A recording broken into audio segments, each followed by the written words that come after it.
maker. Number one, it's taken a little bit of pressure off of Jalen Brunson. Now, for all of Jalen Brunson's brilliance, the knock on the team last year offensively was too much Jalen. It was too much search dribble. It was too much ISO dribble. If he wasn't making a play, the Knicks couldn't get anything done. So having Cat kind of initiate the thing from the top of the key is taking some pressure off of Jalen. But the other thing it's done, and I don't know how calculated this is, I have to imagine if you're Mike Brown and if you're that staff, you are watching Victor Wembanyama and you're trying to figure out ways that you can get him away from the basket defensively. Wembanyama over the weekend became the first player in NBA history to be the unanimous Defensive Player of the Year. And by the way, that award will be his for probably the next 15 years. And enjoy your MVP, Shea, because this kid is coming for it as soon as next season. So look, of course, you can't scout ahead when you don't know who your opponent's going to be, but these guys are always looking at, like, I guarantee Mike has one assistant on San Antonio. He has one assistant on OKC. And like, okay, let's drop some game plans to prepare potentially for our NBA Finals opponent. And a lot of people have always criticized Karl Anthony Towns for not necessarily being more of a back-to-the-basket threat at that size. If San Antonio is able to upset Oklahoma City and Karl Anthony Towns is able to exist on the perimeter the way he has so far, that at least forces San Antonio to make a decision. Do you leave Wembanyama on Cat, therefore taking him away from the basket, making him less effective as a defensive player? Or do you put Wembanyama on Josh Hart and dare Josh Hart to shoot? Cleveland did that. It didn't work in Game 3. It's pretty effective for the most part, but Josh Hart has essentially, for the most part, stood up to the challenge of being the one player in the starting five teams are not that honest about. You gotta gap Bridges. He was only 1 of 8 from 3 in game 4, but he's a very good three-point shooter for the most part. OG can knock it down. So can Cat. Obviously, Jalen can shoot threes as well. So, look, in a vacuum, very impressive stuff from New York. It's a historic win. They've won 10 straight playoff games. That's a franchise record. They've won 5 straight playoff games on the road, all by double digits. That's never happened before. There was a 20-0 run in the second quarter that essentially made this thing over before halftime. Again, they beat Atlanta by 51. They beat Philly by 30, and they just beat Cleveland by 37. In the closeout games, 118 points is what they've outscored their opponent by. And it has not been since 1999 that the New York Knicks were in the NBA Finals. That was Latrell Sprewell. Marcus Camby stepped in and played for an injured Patrick Ewing. Allen Houston, of course, that group lost to San Antonio, and the Spurs smoked them, ironically enough. We may be seeing the same thing. But 4 30-point wins in this playoff cycle. Outside of that, in the history of New York Knicks basketball, they only have 5 30-point wins in the playoffs. So you got to give them a lot of credit. And before we break, as much as this was about the New York Knicks playing really good basketball, and I do not want to take anything away from them, Donovan Mitchell and James Harden should be embarrassed. And the Cleveland Cavaliers should be embarrassed. And Kenny Atkinson should be embarrassed. He was out-coached, and then he sounded like an absolute idiot taking the podium and having the nerve to say we are actually up 2-1 as the analytics go, okay? Most of the analytical goobs are unbearable anyway, but it's statements like this that make all of us want to stuff you guys in lockers. It's the silliest, dumbest thing. You're getting smoked. Where are your analytics that indicate you should be up 2-1? It's actually pathetic. It was a horrible, horrible effort. I should say lack of effort by the Cleveland Cavaliers, and they did not deserve to win a game. The Knicks earned it, but the Cavs should be embarrassed. Feel bad for our guy, Sammy Merrill, second greatest shooter in Bountiful High history. Sammy's playing his way to a $100 million contract. Really happy for him. But the NBA playoffs have been great, as I say every day, this time of year when we're covering postseason hoops. Meaningful basketball is so much better when these guys show up and want to play, and hopefully the Utah Jazz will be involved next season. All right, we'll catch a break. Our friend Amy Donaldson, live in studio. Coming up next, Tuesday Drive. Good to have you with us on ESPN 700.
I forgot to send you my Lilith Fair playlist that I was grinding on for about 3 weeks. I'm up to 70 songs, I think. Okay.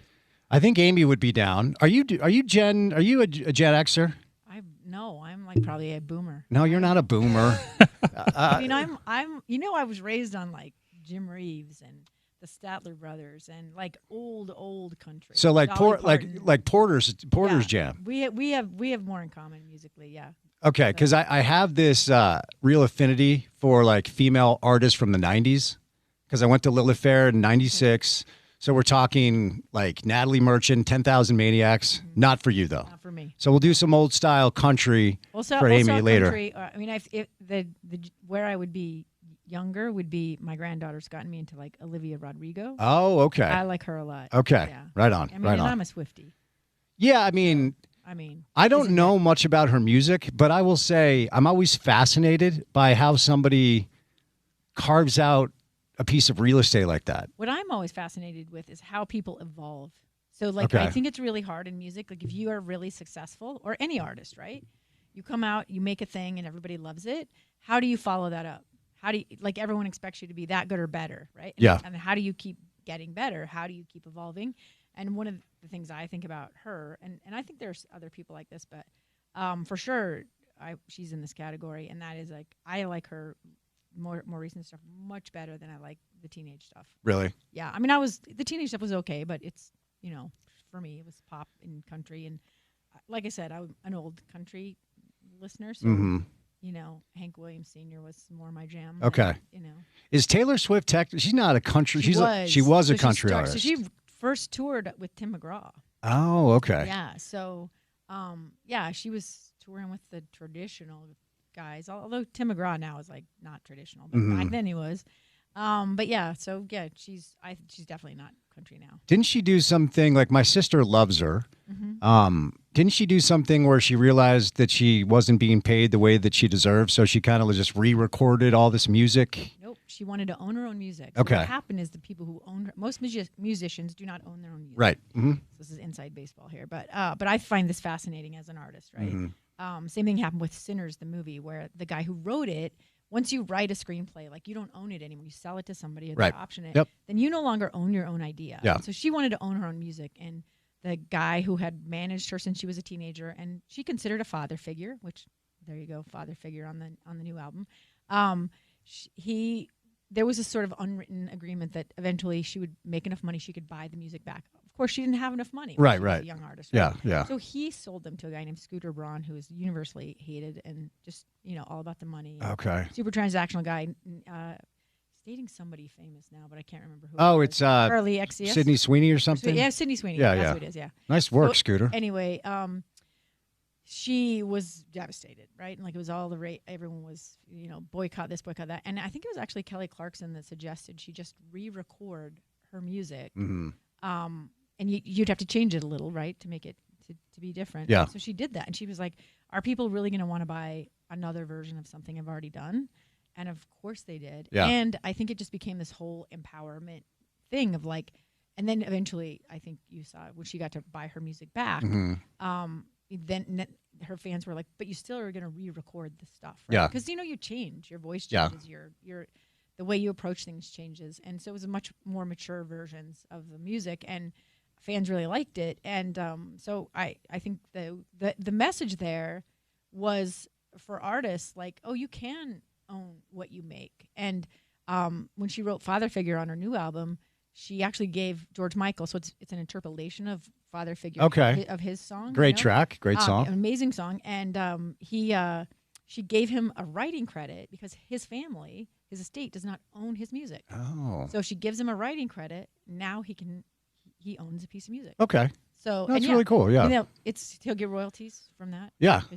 Well, and the other thing is there just are very few people in the world in any area of commerce or industry that can move the needle the way she can. Like, she shows up at an NFL game. How about a Cavs game? Shows up at a Cavs game, or like presidential candidates are like, please tweet about me. Mm-hmm. And Yeah, criticizing her gets you noticed.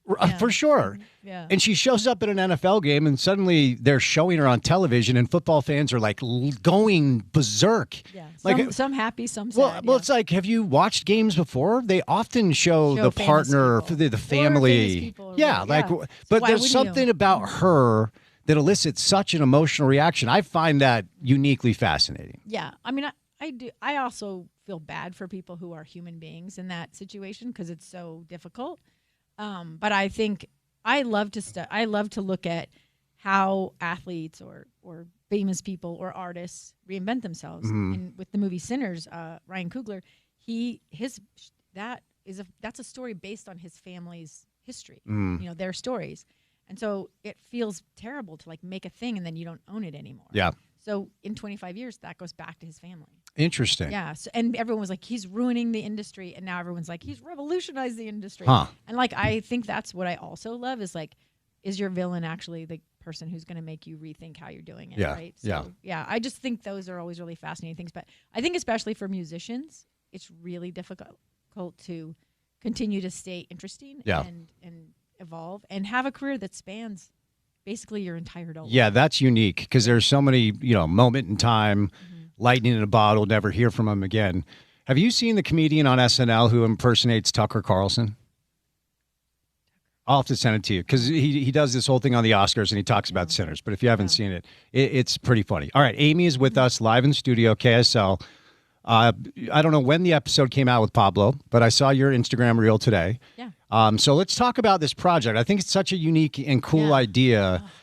I've been having so much fun. As long as you can find coaches who do read. Yes. And so far, you've been able to find that. You have to be able to ask politely, like you won't offend them. The nice thing is I'm not on the daily beat. So if I'm like, oh, you don't read, Yeah. But yeah, I wanted from the start. I mean, Pablo was the inspiration for this thing. But I wanted coaches that read. And I was assuming that most good coaches were readers. Like, that was just my assumption. Then I started, like, doing a little research about books and bookstores and stuff like that for our team. And I started realizing, like, reading for pleasure has dropped 40% in the last 20 years. And so I was like, well, maybe I'm going to have a harder time with this. So far, hasn't been an issue to find coaches who read and who are, like, I didn't want just, like, oh, what's book are you reading? Like, pick a book. Or I wanted it to be also a way to connect with fans that didn't have anything to do with, who are your new recruits or what offense are you running, right? Like that can come into play, like those relationships or those issues. But I really wanted it to be about like what shaped you, why coaching? I think coaching is a really unique and interesting profession anyway. And then like how did this book, how did it influence you? How did it change what you did? And some coaches, like Morgan Scally is next week's episode. Can't wait for that. It's the Utah coaches. I'm telling you what, they're going to blow your mind. Like I'm just so fascinated. I cannot wait to see what's happening on the Hill this year. Give us the rundown of which coaches did you get? Who's coming up? So the order, I mean, in this could shuffle a teeny bit, but right now its schedule is Morgan on Monday. Joe D'Orazio is the following two. That's the new GM for Utah football. Yeah. Fascinating guy. Love hearing that. Such a fascinating guy. Good. And he, the interesting thing is, so Morgan's book is Ego is the Enemy. And I was reading it, maybe the first third of the book, I'm kind of arguing with this idea. I'm like, meh. And was that your ego arguing with it? Yeah, but I mean, of course, but yeah, I was like, no, that's not. And some of his examples, when they use a famous example, you can always find a flaw with that famous person, right? Yep. But yeah, then I started like hearing what he was saying and that he wasn't trying to be an authority. One thing I hate about self-help books is somebody has an experience in it. Suddenly they're an authority on the thing. And the guy, Ryan Holiday, who wrote that book, and he's written a couple other books, Obstacle is the Way, and he writes a newsletter called The Daily Stoic. Yeah, I follow him on social. Yeah. Yeah, I know Ryan. Really interesting guy also. So Joe actually, he came as a grad assistant, but his story about, getting hired by Kyle and the whole interview, it's fascinating. I can't wait for people to hear it. But then what he does, like where he found his way in this profession, he's an offensive, I think he's a center. So I knew, like, when he told me, I was like, he's gonna be smart. Yeah. He's gonna be great, But I had no idea, like, the analytics, the stats, there's so much more. I mean, we have no clue what we're doing as journalists covering these things. Like, it's just so much deeper and more interesting than I suspected. And it's made me like, I just want to like follow them around and like be their, they can be their minion. Yeah. But then after Joe, it's Kevin McGiven. Okay. The new offensive coordinator, and then Sharif Shah. And it's Coach Shaw pep talk is good for all of us at all times. I'm telling you, he's one that I was like, why can't every coach conversation be like this? Yep. Because if you're trying to write about players and you get to spend, a few minutes here and there with them, you're not really hanging with. You don't really get to see them, and it's not like somebody comes in and just like, I don't know you, but let me throw it down. Yeah. That's a very rare situation. It's happened, and I almost like can't believe it's happening. Yeah. It does, right? Yeah. But by and large, people are very guarded. They have this persona, especially in sports, and I find it even more so in combat sports. But they have this thing they want to project, this image or this idea, and or they're just not, they're just not willing to take that risk. And yeah, Coach Shaw from the get-go was like, no walls, open. Yeah. Okay. And I have to say Morgan was too. I think Morgan off and on became more guarded because of his role in Kyle's universe. Mm-hmm. But yeah, like just I love the conversation we have with Morgan. He brings up some stuff that I didn't expect him to bring up. There'll be 2 episodes with him. The first one is his background, and he does talk about sort of being in waiting, and what that was like, and then what it's like. I mean, I think about that a lot, like especially after we talked to him, and we've spent 90 minutes with him. And so when you talk to someone for 90 minutes, you're going to get somewhere, right? Like, and so there'll be an episode at the beginning of the month, and then his will be the last of the month. But yeah, it's just one of the things I was thinking after we talked to Joe, I was like, you and the RSL guys, like, can I have you guys on a panel? Oh, nice. And there's a few others. I'd like to throw Ed Eyestone from BYU and Kalani Stocky from BYU. Like, there's a few other coaches that I would like to put, but I mean, just super open, really honest, like funny, great storytellers, but also like analyzing their jobs and bringing a purpose and a soul to their jobs that like you don't really understand, you don't expect. And you're not like, as a beat reporter, you're not like, come on, tell me how you really feel, They're talking about the game. They're talking about the practice. They're doing how do we recruit, that kind of stuff. We talked about NIL stuff with Joe, and I actually did an extra interview with him. I mean, I spent like the whole afternoon with him. Poor guy. He'll never return a phone call again. But because I want to write an in-depth story. I just think he's super fascinating. His approach to football is super fascinating. He made me think completely different about NIL stuff. And I've sort of seen it as this thing. It's kind of like how most people probably feel about AI. Is like, oh gosh, it's this thing, it's inevitable, and I got to figure it out, and I have no clue what it is. It's how my mom feels about the cloud. She's like constantly, are you sure? Same if I'm honest. It's all up there somewhere. I don't know. I just lie about the cloud to my parents because it's just their anxiety over the cloud. But it's like, I guess I just have to embrace this thing. I don't really want to. I'm like, well, you don't have to. Yes, I do. My phone is always asking me. So I think that's how I felt about NIL. Like, it's this inevitable thing. We all just got to just buckle down. You got to figure it out. What do you mean? And he just, like, his enthusiasm, his acceptance, that is why he wanted to do this show. Like, it is a time, it's the right mindset for this time and this moment, which is really a lot of pressure, a lot of things moving. Like, every day something different comes out, Yeah. And I just can't imagine being like, this is amazing. Like, I would just have, like, I would have a migraine every day. Oh, no. Things are changing at such a rapid pace. Well, and they're not changing, like, a little. Like, it's like, there's a new policy. Well, they rescinded this, and now there's a lawsuit over that, and now this, it's just, it's nuts. Yeah. And I asked him if this Wild West atmosphere, like, if he feels that's, and he says, absolutely. Yeah. It's the Wild West. Yeah. Well, I'm glad he's embracing it with enthusiasm because that's what you need. It probably would be easy to be cynical. Let's go back to Pablo for a minute because that's the episode that's out right now. It's funny because you and I do approach this really in the same way. Like, for instance, throughout the course of the regular season of Utah football, I would get Kyle 2 or 3 times, and so he would do his press conference on Monday, talk about the game, talk about health of the players and how he's never going to talk about that. So please don't bring it up. So then I would get him on a Wednesday after his Monday presser.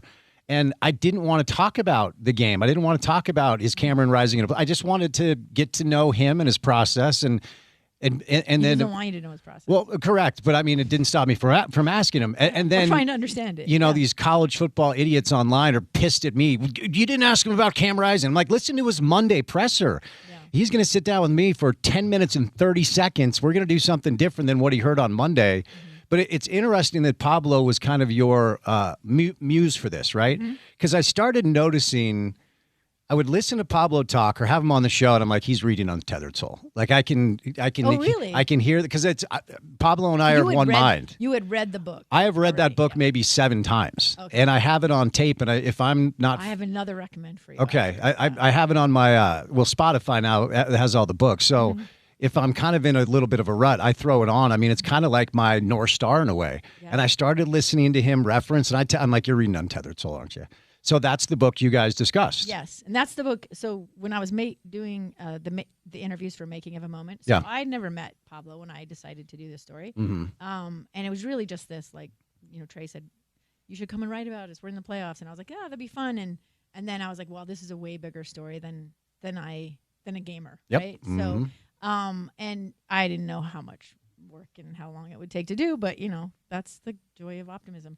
But in our conversation, we were talking and he said, I don't know if this is relevant. And then we just go off on this tangent about the anxiety he suffered. And that's where he tells the story about, losing his younger brother when he was 5 and just had moved to the US.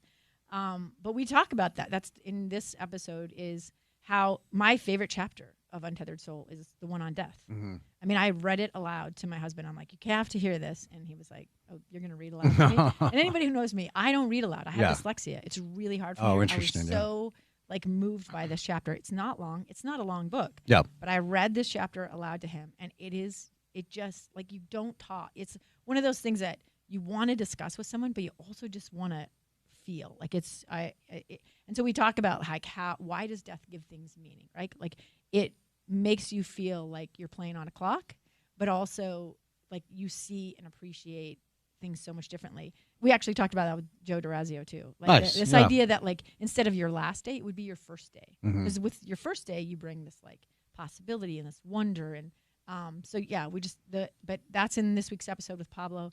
And the other thing, and I'm going to share this clip later, but it's DJ asking him about how you get into the flow state, right? Like, how does that happen that you find yourself, and everyone's who's done sports or, you know, if you're an artist, I don't know if it happens in other professions, but I know as a writer, it's happened for me. And I've never been a good enough athlete that I felt like I was in a flow state. Yeah. But I've talked to athletes who did, and they describe it the very same way, where it's like everything works. And all the energy of the universe is conspiring. Everything is aligned. Success. Yeah.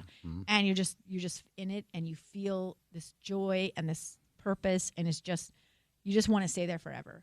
And so, of course, if you've ever had that experience, you want that every single time. Yeah. It's not possible. Nope. So that was a really interesting part of the discussion. And the other thing that I thought was really interesting about this episode is how do you coach not from fear? Because so much of what we do is like, I don't want to get fired. I don't want to get in trouble. I have a deadline. You know what I mean? It's so much as punishment-based, basically, or loss-based. And the book is about coming at that from possibility versus, oh, this might not happen for me, or, oh, this, you know, if I go skydiving, I could die. It's, if I go skydiving, I could have the greatest experience of my life. Like, it's always, and some people are like, well, that's just being optimistic. It's really not just like positive. It's possibility. It's like joy and awe. And that's what I loved about the book is there's this whole like way of viewing the world that's not as judgmental. Is that good? Is it bad? Is it fast? You know what I mean? And that we talk about that, especially the coaching from fear. And I think the advantage Pablo has there is he's at a very young age saw the worst kind of fear you can suffer. Yeah. So, and that lives in him. So, is he afraid of losing a soccer game? Sure, but not that afraid. Yeah. You know? Yeah. So. And throughout the course of these conversations, because, you know, everybody that's lived a little life has a story. And typically somewhere along the lines in that story, there is some sort of great loss or grief or some sort of obstacle to overcome that ultimately it kind of shapes the way you live, you know? Be interested to hear what other things you kind of uncover throughout the course of these conversations, because I'm sure you're going to run into a lot of things that you have no idea about. And if you, 100%. if you can get in the flow state as an interviewer and approach it with curiosity and just leave the space for somebody to express themselves, you'll uncover all of these crazy things that people go through throughout this thing, whatever it is, life, simulation, whatever you want to call it. Well, I don't know. Did we talk about DeAndre Yedlin? He came on the pod. He was last week's episode. We haven't discussed the episode. You told me that you were going to get him. So we, I'm like this is my favorite episode. I was like, you say that every week. That's great. That's good. But I think the thing I loved about him is like his career is so interesting to me. Like as a player, he's so interesting. But like when he hit rock bottom, what he did was decide to. He's like, I figured the answer would be in books. And I was like, what? Like, that's not what most people do when they hit rock bottom. Most athletes either, yeah. I can tell you that when I've been down in the dumps, I wasn't like, maybe I should read a book. Yeah. It was not that productive. Yeah. So I just was, first of all, like so intrigued by that reaction, right? Yeah. But then how he navigated, like he tried to read religious texts in their original languages and and talk to people who, were raised on those religious texts. And he became a fan of Stoicism and he writes children's books about mindfulness. Yeah. And I'm like, if you talk to him about soccer, like I watched some of his press conferences before this, had no clue how interesting and deep and how his whole life, like his North Star is being a father. Yeah. And like, that never came across in these other interviews. So that's what has been really fun is like, wait, what? Who's this guy? What is happening here? Yeah. And then I have to restrain myself though, because it is a book club and DJ's always like, stay on the path. Squirrel. Yeah. So, but it is because these people are really fat. I mean, like Jason Christ, I could do like 6 episodes. I was like, you should just do your own podcast. Yep. Let's just take every, interesting, difficult thing in your life, and we just do an episode on that thing. Yeah. And I believe DeAndre was raised without his father in his life, right? He still has never met his father. That's right. Yeah. So, So amazing thing that's his North Star, right? Yeah, for sure. And he talks about being raised by his grandfather, and who I believe he just lost, correct? Yeah. He was sick when he had cancer when we interviewed him. But yeah, but again, that like the gratitude he is for that, such a positive guy, and what a leader.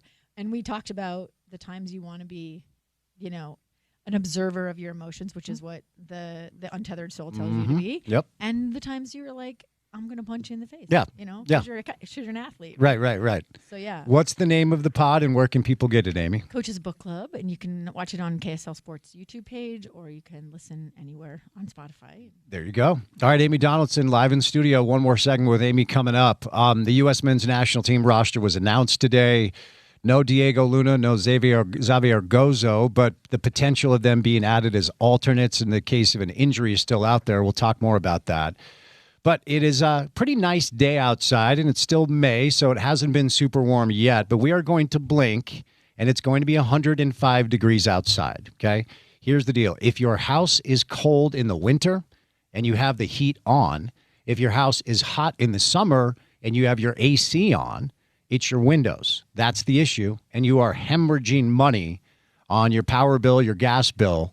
And you should just save a bunch of money and get your windows replaced because right now, our friends at Advanced Window Products have their spring window special going on where you can save $2,500 when you buy 10 windows or more. Now, they're offering something new. So if you don't need 10 windows or more, they're going to prorate that discount for fewer than 10 windows. They build, install, and essentially do everything in-house, so they cut out all the middleman issues. You're saving money that way anyway. Family-owned since 1986. This is Nate Orchard, the mayor of Sac Lake City, and his buddy Jake Weber. These are excellent people here to serve our community and here to save you a bunch of money and update your home in time for summer. Give them a call today at Advanced Window Products at 801-850-9100. That's 801-850-9100, 801-850-9100, or online at advancedwindows.com. All right, 1 hour down, 3 hours to go. More with Amy coming up next. It's on ESPN 700.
Dolly Parton, right?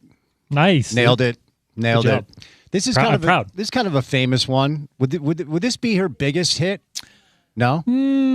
That's tough to say. Probably Jolene. We'll get Amy's mic on. Biggest Dolly Parton hit, 9 to 5? He says Jolene. What do you say? It's. I think it's Jolene or I Will Always Love You. Oh, Whitney yes. Houston actually took it to the pop. That's right. level, Yeah. But it was already a hit, and in fact, I don't know if you know this, but maybe Porter knows this.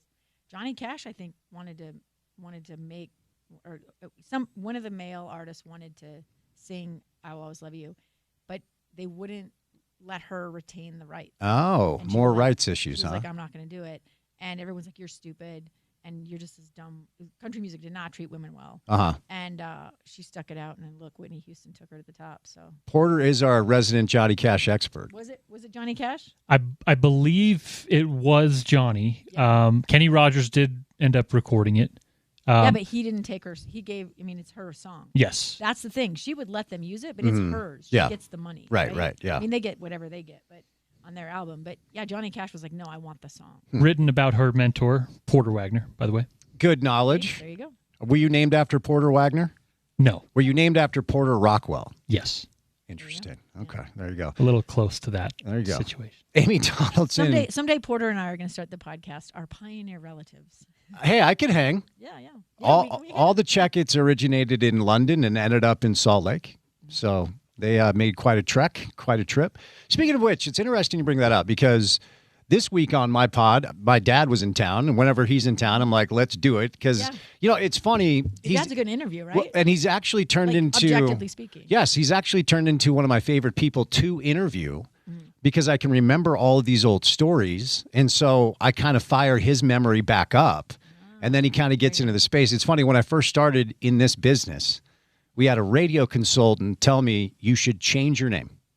You shouldn't go on air as Spence Checketts because instantly everybody's going to say, "Oh, Dave's kid, whatever." I'm like, "No, I'm not changing my name on air." And he's like, "You should never interview your dad." I'm like, "You're nuts." Like, I love his stories and I want to bring them to the public. And we were talking this week about what Utah sports fans want from their teams. Yes. Because the Mammoth have been so embraced by the community.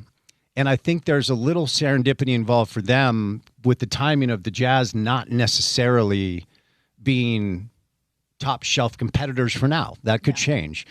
But hockey culture is you show up and you play. You're gonna take a puck to the face and lose 5 teeth. Go get your stitches and then come back out and play the third period. And I think it has resonated so much in this community because I think as Utah sports fans, we want an honest effort. We want to believe our teams are doing the best we can. Everybody wants their teams to win. That's the easy thing to say. But as someone who's been here for a long time, what do you think Utah sports fans want when they go watch their teams? Well, I think it's different. I mean, somebody mentioned this because the soccer schedule is going to be, it's going to be fall to summer, right? Changing the So calendar. They're changing it. Not the women's, not the NWSL, but the MLS is going to change. And so there's this worry that, oh no, now RSL has to compete against the NBA and now NHL, and how is that going to happen? Right? And college football. I think you have to throw them into the mix. And I think it depends on this team you're a primary fan of, right? Like I would say most people have like a team that's my main team. And soccer fans are they're the rebels. They're there are people. When I was interviewing people for Making of a Moment, like, why do you have season tickets? Why do you come here? What does this mean to you? Right? It is people who've already felt like outcasts. Like again, I think soccer is different because it's the only imported major sport that we have, right? And all the rest of them are American made. And you could argue hockey was stolen from the Canadians, but it's our sport now. Okay, let's just say that the NHL let us steal it. Yep. So I think that. I was surprised. Like, I've tried to get my kid involved. I have a 27-year-old daughter. I've tried to get her involved as a fan in sports. I took her to WNBA games, a bunch of college sports. I took her to Utah gymnastics.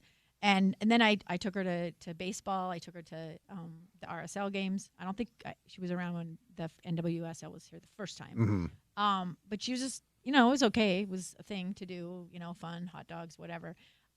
She's a rabid hockey fan. Awesome. And she said to me, "I'm so glad that I found this sport." Yeah. Like, right? Yeah. And I think that again, it's what fits your personality. I think my nephew is a diehard. Like his dad bought old chairs from the old Delta Center to put in their house. Yeah. Like they live in Alaska. This doesn't make sense. They're diehard jazz fans. But I think when you look at that, they have to give you, there has to be a culture, and your fans have to connect to that culture, whatever that is. And I think it's probably different in different cities, different communities. I think there's things that are in common, and in Utah, that undercurrent of underdog, like nobody loves us, we're gonna prove the world wrong. Like Diego Luna's the perfect poster boy, he's exactly what we see ourselves as, right?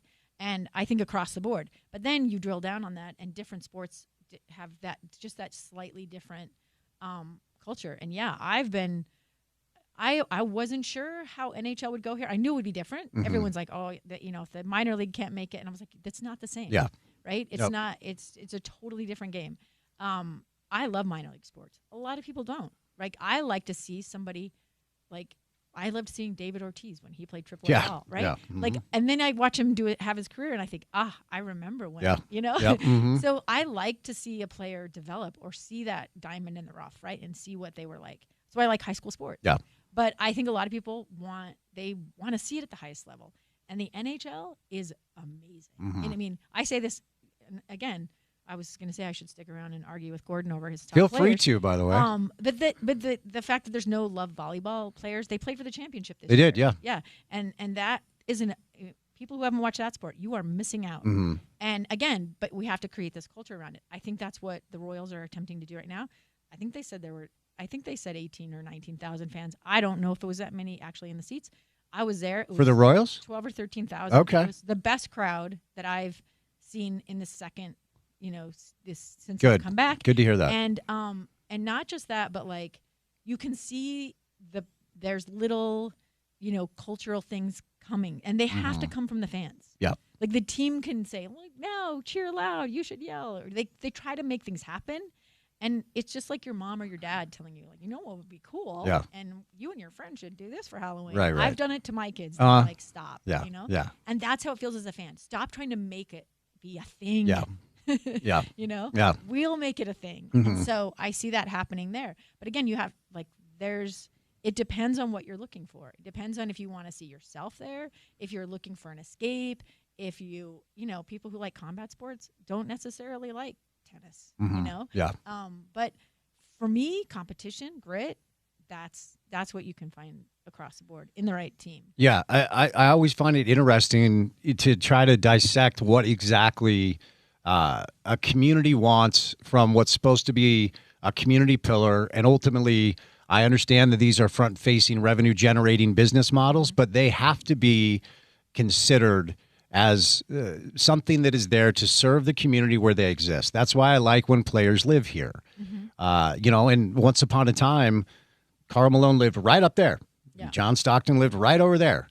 The NBA guys, most of them don't live here. I loved it when I would hike and see Rudy Gobert hiking. And Rudy, I believe he's kept his home. I don't know if he has or hasn't, Yeah. but I'm just telling you, like, to be hiking and see that dude hiking. Yeah. I was like, and I would see, who's the other, Boris Diaw. Yeah. He would be hiking with his dogs in Mill Creek, right? Yeah. I just love when they see in us what we see in ourselves, right? Like that's what you want. Yeah. You want them to see that. I totally agree. And before the Donovan thing got loose, and before Donovan everything was great. Right. Donovan was the going to people's Fourth of July first 3 or 4 years here. I mean, Donovan lived at Fourth West Apartments, and I had a normal person apartment there. But I'd go up at the pool, I'd see Donovan and Royce O'Neal, like Derek Favors lived there for a little bit. Like all of these guys were kind of existing in the community. But like the NHL guys are buying homes here. Connor McDavid sent out an Instagram post. He's vacationing in southern Utah. The greatest hockey player in the world chose to take a vacation here. And I do think Utahns want their teams to exist in the community, be part of the community, not feel like this is just a little bit of a stop for them. We don't want them to come here and extract. Yeah. We want them to come here and be Right. put down roots and be part of us. Yeah. We want them to be Utahns. Yes. Right. And so that's what we love when they act like that. When they say like, "Oh, I'm going to invest," and I'm going to, like Donovan and other players have done this. Seeing Morgan added all these different games. Yeah. Right. Seeing them invest in other teams. Right. In other things that matter to us, like they're at the arts festival or they're at the Days of 47 parade or running in a 5K, whatever it is. It makes us feel like they're not just here to take something from us or to get something from living here, like benefit from us. Yeah. They're here to be one of us. They are coming to invest in us, Yep. and we're going to invest in them. So we're going to give them our heart because they're one of us. Right. That's Yeah. what it feels like. And we want you to tell us that you like us. We like that here. You tell us that you like living here. Yeah, I think it's that. I don't Tell think us that it's you enjoy tell us it. that you like us as much as it's like I want to be here. Like, this is a place I want to live. You are people I want to be around. Yeah. Right? And it's not the value. I like that external validation. Like, oh, you're worth my time. You're with me moving my family here. And that feels validating because so often it's like nobody wants to live here. And you hear it. Like, now that everybody has a podcast, you hear the truth about things. Yep. A lot of things. Yeah. And that wasn't an inferiority complex. That was a real thing. Yeah. Yeah. Yeah. It's interesting because I think most all of us that have, and I've been here basically 25 years. So my formative years were spent back east, but this is home for me now. And I think most everyone can experience, if you travel around the country and you're hanging out at a restaurant or whatever, strike up a conversation with somebody, like, where are you from? And you say, I'm from Utah. You're going to get a side eye from time to time. Like, oh, okay, Utah. So are you Mormon? How many wives do you have? Like all of the weird Utah things, the weird Utah questions you have asked by people that really haven't spent time here. I think I've told you this. I'm coming up on my 30-year high school reunion, which is wild. And so over the past month and a half, I've started to reconnect with some high school buddies that I hadn't talked to in a while because we're preparing for the reunion in the fall. And all of them asked me the same question. When are you moving home? And I'm like, I am home. Like, this is home for me now. But they're all stunned that I continue to live here. So I think the perception on the outside looking in makes a lot of people sensitive here. So if you're going to, because the weird thing that we do with pro athletes is you're literally the best in the world at what you do. You live in Salt Lake now because you got drafted by the Jazz. So that's where you live now. So oftentimes they don't choose to come here, but when they do and end up enjoying their experience, and to your point, planting roots and giving back, I think it's one of the things. The Hayward stuff, of course, at the end hurt a lot of people. But what folks, I don't know if they remember this specifically, he was never a guy that was out in the community. You never saw Gordon like you did with Donovan or Rudy. He just went home, played his video games, played basketball. During the offseason, went home to Indiana to spend time with his family. He was never a guy that wanted to be here. And I think you could tell throughout his tenure here. And then when he left, and the way that he left, I think that's why the vitriol to Gordon was as high as it was. Yeah, I think it was looking at you're coming here to work, right? You're coming, and I think there's a thing with fans that it's an emotional connection, right? And so you feel used. You feel like you just want my money. You just want my butt in the seat, right? So what are you going to give me for that, right? And everybody will say, well, we win for you. We entertain you, right? There's this. But I think when it becomes special, there's that transactional level that is a lot of sports, right? And because it's entertainment. And when it goes deeper than that, that's when you get like this sort of emotional, like people cry. Like, I don't know if you watched any of the Arsenal videos. So when they won the premiership, yeah. And so the guy who walked his kid to school, like dressed head to toe in the most ridiculous Arsenal outfit I've ever seen in my life, right? And basically they're like, we're going to be insufferable for the next year. You know? Yeah. And I was like, I love fans because I'm not a fan of very much. Like I've not had that experience. I'm becoming a Royals fan, but I want to write about them. So I'd kind of like trying to pull back. But I want that for myself. I want that in my community. I want these women to succeed. I want to see their struggle on the field, and I want to see them in the community more. I want to see more of them around, which is why I get mad at the media. But I think that watching them have that moment, you're like, oh, that's why you do this. That's why you pay money and go to a thing, and it's fun, and but like it is. I remember talking to Pablo Mastroeni about this when I think it was 2 years ago, either leading up to the playoffs or maybe the first playoff. I can't remember. But he said, we were talking about, I had taken my nephew and my dad. My dad's like, I don't like soccer. And I was like, you don't know what you don't like. Just come. And so my you don't know what you don't like. Yeah. And he did it to me as a kid. I do it to him now that he's old. And my nephew had never been to a soccer game. Yeah. He lives in Soldotna, Alaska, plays baseball. So he was like completely, it ended in a shoot. That was the year they played Minnesota. Yeah. Mm-hmm. And, but I remember talking to Pablo about like, we're never going to be, as fans, we're figuring out how we can buy season tickets or do what we can. I was like complaining about how much the scarves cost, but the reason we're doing that isn't just so like I can get out on a Friday night or a Sunday afternoon or whatever. It's because I'll never be that good. I'm never going to be Xavier Gozo, right? I'm never going to know what that feels like to be him, to shoot a rocket off my foot like that, right? But I can feel the energy of that. I can live vicariously, and we can have this exchange, and he can feel my joy of being part of that. Like, it's a communal experience, and that makes it so much more valuable. Like, it's so much more. It's just, if you were doing it in like when the players played during COVID in empty stadiums, and they would talk about something's off, something's missing. It's us. Yeah. Like, we are. Like, they don't.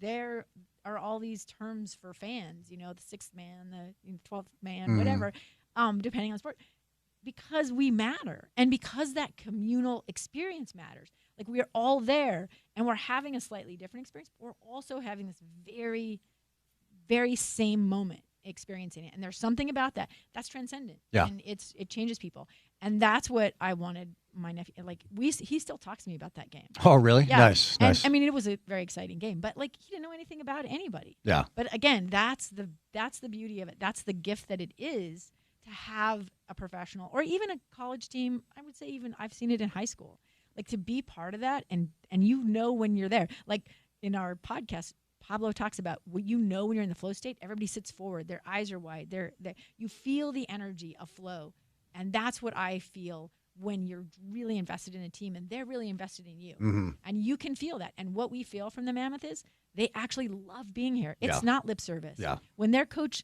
got on the stand and was emotional about we deserve better, it felt so good. Yeah. Yeah, we did deserve better. Yeah. And so do you guys. Yeah. Right? Like, Yeah. but like that acknowledgement, like, you guys were so good to us. We wanted to give you this moment and we failed. Yeah. Yeah. And it's just how often do you get that from a professional team? Yeah.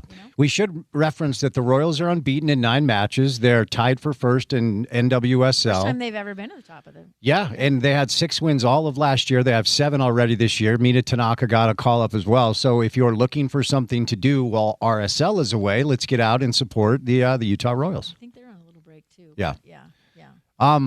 It's interesting you talk about acknowledgement. I think, look, pro basketball and pro football, the money is so stupid. They don't feel like they need to do anything, and they make it pretty clear. But soccer and hockey specifically, I can remember after the first RSL match, I had never seen this before, and I was really confused. At the end of the game, that original RSL team with Dunny and Eddie Pope and, TJ Countess, after the game ended, in a line, they all walked over to the supporters group and started clapping. They were looking at the fans and clapping. I'm like, what are they doing? I had never seen it before. And in hockey, at the end of the game, they've got the 3 stars. The stars come out, they skate, and they thank the fans.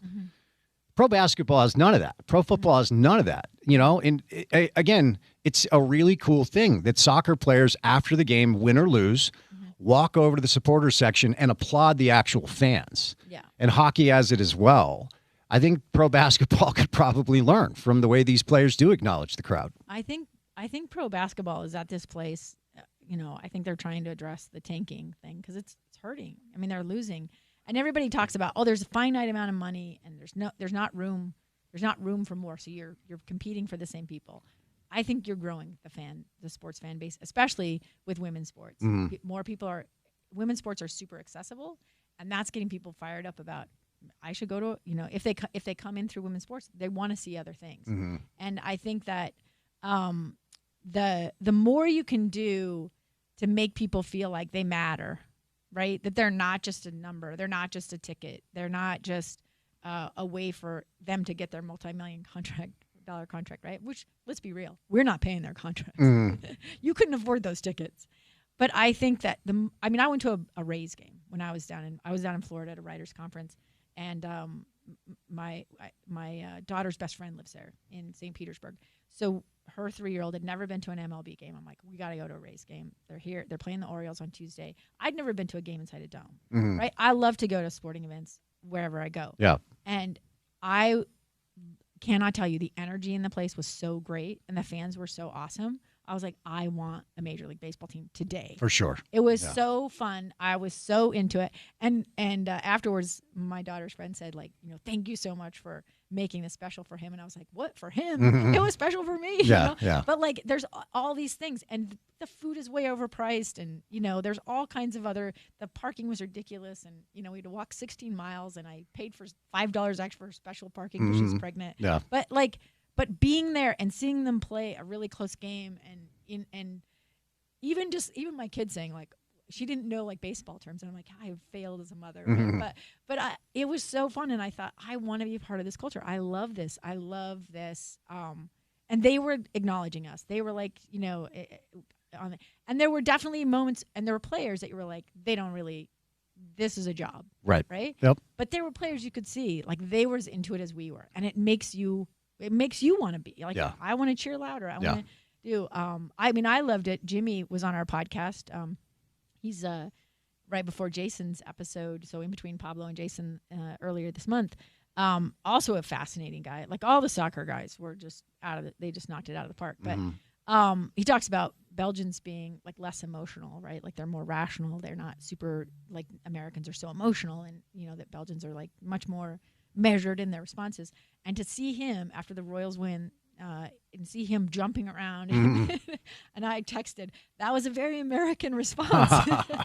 But I was like, but that's this thing, right? And it's some of it is all these people. I mean, there was a Japanese couple who was their very first game there, and they're like making videos of everything, especially they're just, and they were just over the moon. They were like so excited, and they had gotten free tickets, and they were like talking about coming back, and I thought, this is how you hook people. Yeah. Like, they're just like, this energy, I want to be part of this. Yeah. And where else are you part of it but an event like that? Yeah, no, well said. All right, real quick before I say you lose, because we got to catch a break.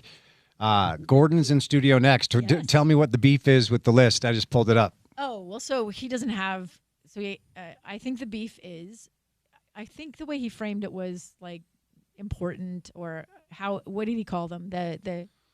Let's see. It's not like the best athletes. Like, it's the most like impactful. A ranking of the 31 most important, most prominent athletes in the state of Utah. Okay, so that was the thing. So it's the important, right?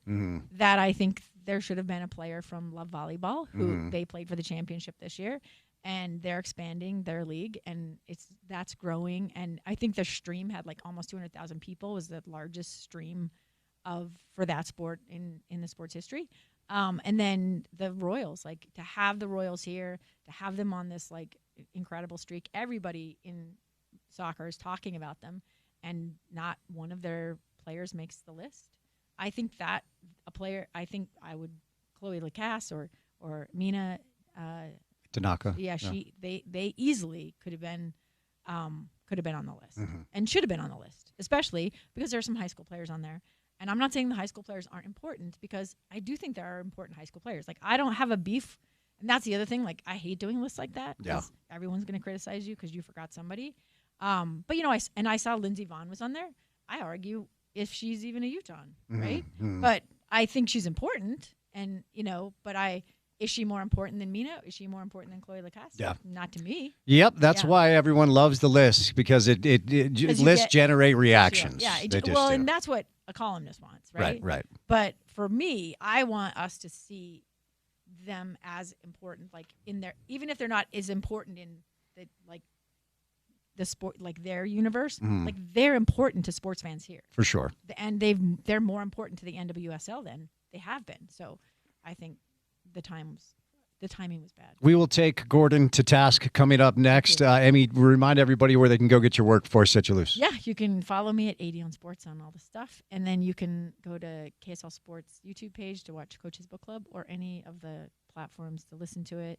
And hopefully have a new podcast for you in August. There you go. Great to see you as always, okay? Thanks. Amy Donaldson from KSL, stopping by live in studio today, brought to you by IFA Country Stores. Now, you're the turf whisperer, the grass-cutting guru. Dandelions don't stand a chance on your watch. When it comes to your lawn, power moves are the only move you make. That's why you just applied IFA's Weed and Feed for strong, dark green turf without a weed in sight. IFA's Weed and Feed, it's the ultimate lawn owner power move at ifa.coop or at a local Utah store today.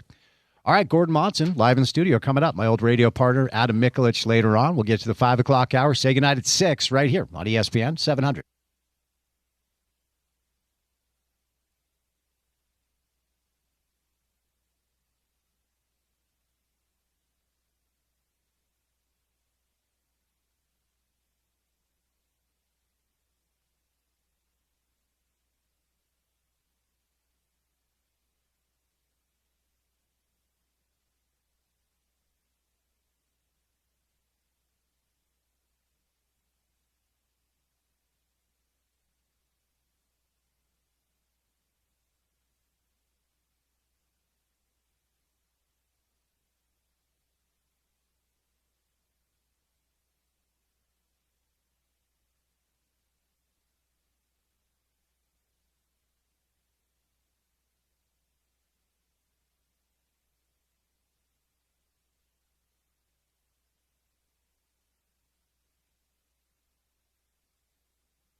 All right. For our YouTube audience, if you want to tune in right now, you can watch Amy Donaldson berate Gordon Monson live in person. Love him. There we go. He's the best. There we go. No, Amy's really, really good. She always has been. no, it's all in love. Gordon Monson is live in studio. Amy just gave us an hour. Amy's got more. Let's hear it. I was going to say he has to say that though, because I covered his daughters when they were amazing tennis. They were. players. Yeah, they were. They were. Yeah, there's no doubt about that. Amy was good, is good without anything else. Amy's been a real advocate for not just women's sports, but high school sports. And it's always fun to get her perspective. But she took you to task, Gordon, because you wrote a list. And look, you've been doing this a long time. You know that anytime you write a list, you're putting yourself out there for criticism, yeah? Well, I mean, I did consult other people, and so I said right there in the column, I said, if you have a problem, blame them. Do what I'm going to do. Blame them. But I am getting, reminders that there are other athletes out there. So I'm doing a second one. Wait, is the second one the next 31 most important players? No. Or what does that sound like? People I may have missed, Okay. many of whom are female athletes. Yeah. But, anyway, yeah. So look, that's live and learn. So what motivated the number 31? Why did you go with 31? Two reasons. Actually, I had. Well, you're going to laugh at this, as you do. I'm sure I will. I have been told that if you have a list of 10, 15, 20, 25, 30, that it draws less attention than if you do an odd number.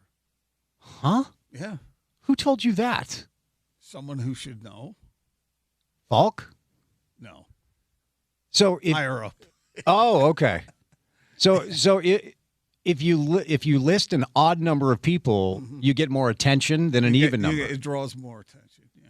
And I don't really care. I mean, at this point, it really doesn't matter. At this point, you don't give a rip about anything. At this point, it's just you're hanging out, having a good time. Exactly. And look, I knew I was going to miss some names on that list. 31, that's a lot, you know. What's the ideology behind the more attention with odd numbers? What's the methodology there?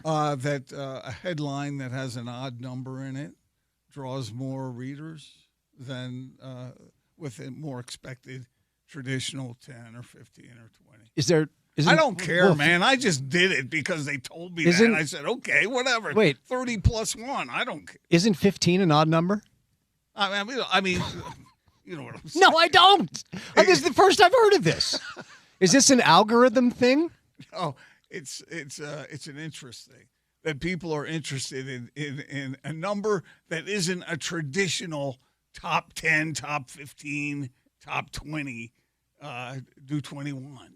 Did the person who tell you 8? Did the person who tell you this smoke a bowl before they shared this information? This is so confusing to me. No, it's a person who I respect greatly, and so I did it. I did it sort of as a joke, like, look, I did what you mentioned, so here it is. Is this in place of, because don't you do the most influential people in sports in the state as well? It was the same one. Okay. I just changed the terminology of it. I did it last year in May, and so I did it this year in May. I wrote that about a month ago, but it just appeared recently. So sltrib.com. By the way, you took the paywall down? Yes. But can I air a beef, please? Sure. So, of course, proud subscriber over here from day one. As soon as y'all asked for the money, I'm like, those are my guys. Want to support you and Aaron and Andy. So, I would continue to subscribe and continue to pay for local journalism because I think it's important. And, of course, I like what you guys do. So I get the email, hey, thanks for your business as a subscriber over the years. Follow this link to cancel your account because now we took the paywall down. Follow the link, cancel the account. You guys charge me $70. Wow. Yeah, so I'm asking you to Venmo me $70, please. Now, I'll look into that for you. as I told Aaron and Andy, I view that as my final donation, okay? But it was a little sneaky. Follow the link, Cancel the thing. Boom, $70 to the trip. Did it explain what the 70 was for? Nope, just saw it on my bank statement, pal. Well, I did get a raise recently. Oh, you're welcome. No, a hard-earned raise, well deserved. No, I'll look into it for you. You won't, and I don't need you to. Which of the so Gordon's live in the studio, sltrib.com, a ranking of the 31 most important, most prominent athletes in the state. What's been the most controversial so far? The fact that I didn't have enough female athletes on the list. Okay. And that bothers me a little bit because, as you know, I've been an advocate for women's sports. I don't write about them all that much, and so maybe I'm a hypocrite. But that's been the number one. And also Tony Finau being left out was something that people brought to my attention. We'll play better golf. Yeah. He did over the weekend. We'll give him some credit there. Yeah. But that's been the major thing. The actual order of the athletes hasn't really been that much of a problem. So for our listeners, AJ DiBonsa came in at number one. I can't really argue with that, quite frankly, with not just what he has been able to do as a high school player here than a college player here. To me, that's more of a projection of who I think he can be playing pro basketball, whether it's with the Jazz or anybody else. Like, there's a chance that we talk about him in 15 years the way we're talking about LeBron and Durant right now. I mean, that's how good he is. Yeah, he goes beyond what I thought any other athlete on the list could say or do. And he led the country in scoring in college ball, and he's going to average more than that as a pro. I don't know whether he'll do it right away, probably not, but eventually he'll be one of the leading scorers in the league, and I don't think there's much doubt about that. So Tony comes in at number one. Let's kind of just skim over the list a little bit and talk about some of these athletes and why you decided to put them where. So yeah, we'll see. And I do think the other thing that's notable here is the fact that we are in the middle of a draft cycle and the Jazz have the number 2 pick. And AJ went on record saying, I don't want to leave Utah. My family lives there. I want to play for the Utah Jazz. Now, if you're Danny Ainge, you're like, dude, a little less info. You're taking away my ability to negotiate here. So, of course, it's not just that AJ is AJ. It's that the Jazz have the number 2 pick. You went with Lowry Markkanen at 2. Let's dig into that one. I think he'll go back. He's been sort of a waste of a great talent, and he showed everybody what he could do before the Jazz figured out that they needed to outright tank. And I think he's going to go back to that. I think you're going to see him explode because, one, the team is motivated to win, and he certainly has been hungry to do that for the past 3 years, I'd say. Yeah, I think he's missed 108 games over the past 3 years. And it's funny because so weird to say this, if Will has permission to play his best players, he'll go 5 or 6 games straight. And you're like, oh, yeah, I remember. He's awesome. I think maybe people forget how awesome Larry is. He's a really, really top shelf NBA player. And think about all the things he can do. He can score. He can rebound. He can play some defense when he needs to. And I think Jazz fans are going to see all of that and then some. He's going to be really, really motivated and really, really good. And, another thing, Spence, people talk about AJ wanting to be here. Laurie wants to be here, too. Yeah. Yeah. I mean, that's one thing about folks here in Utah. There are some people who don't care what anybody on the outside thinks about them, but there are many people who do care. And they want to be loved, and they want to be loved by prominent folks. They want to be loved by these athletes. Lowry Markkanen likes you, Sally Field. Mm-hmm. He likes you. Yep. Mm-hmm. He wants to be here, and he'll really want to be here when he's able to turn it all loose. It reminds me of a coach I had once back in my day, Spence. In the prime? Yeah. Oh, and okay, nice. Let's dig into this. No, I'm sure that you'll be able to relate to this. But we were playing some hoop, and there was a guy on the other team that was really acting out, just being a real jerk on court. And my beloved coach, he yells out, hey, so-and-so, whatever his number was, you do that again, and I'm going to turn my boys loose on you.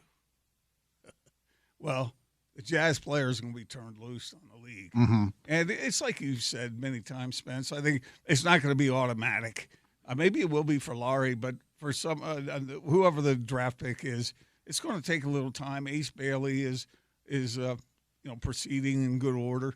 It's going to take time before that team is contending, but I think there's going to be marked improvement year after year from here on out. If I could real quick harken back to this day where you were being coached by this gentleman who threatened the player to unleash his boys on him, I definitely believe this was a thing that happened in your life.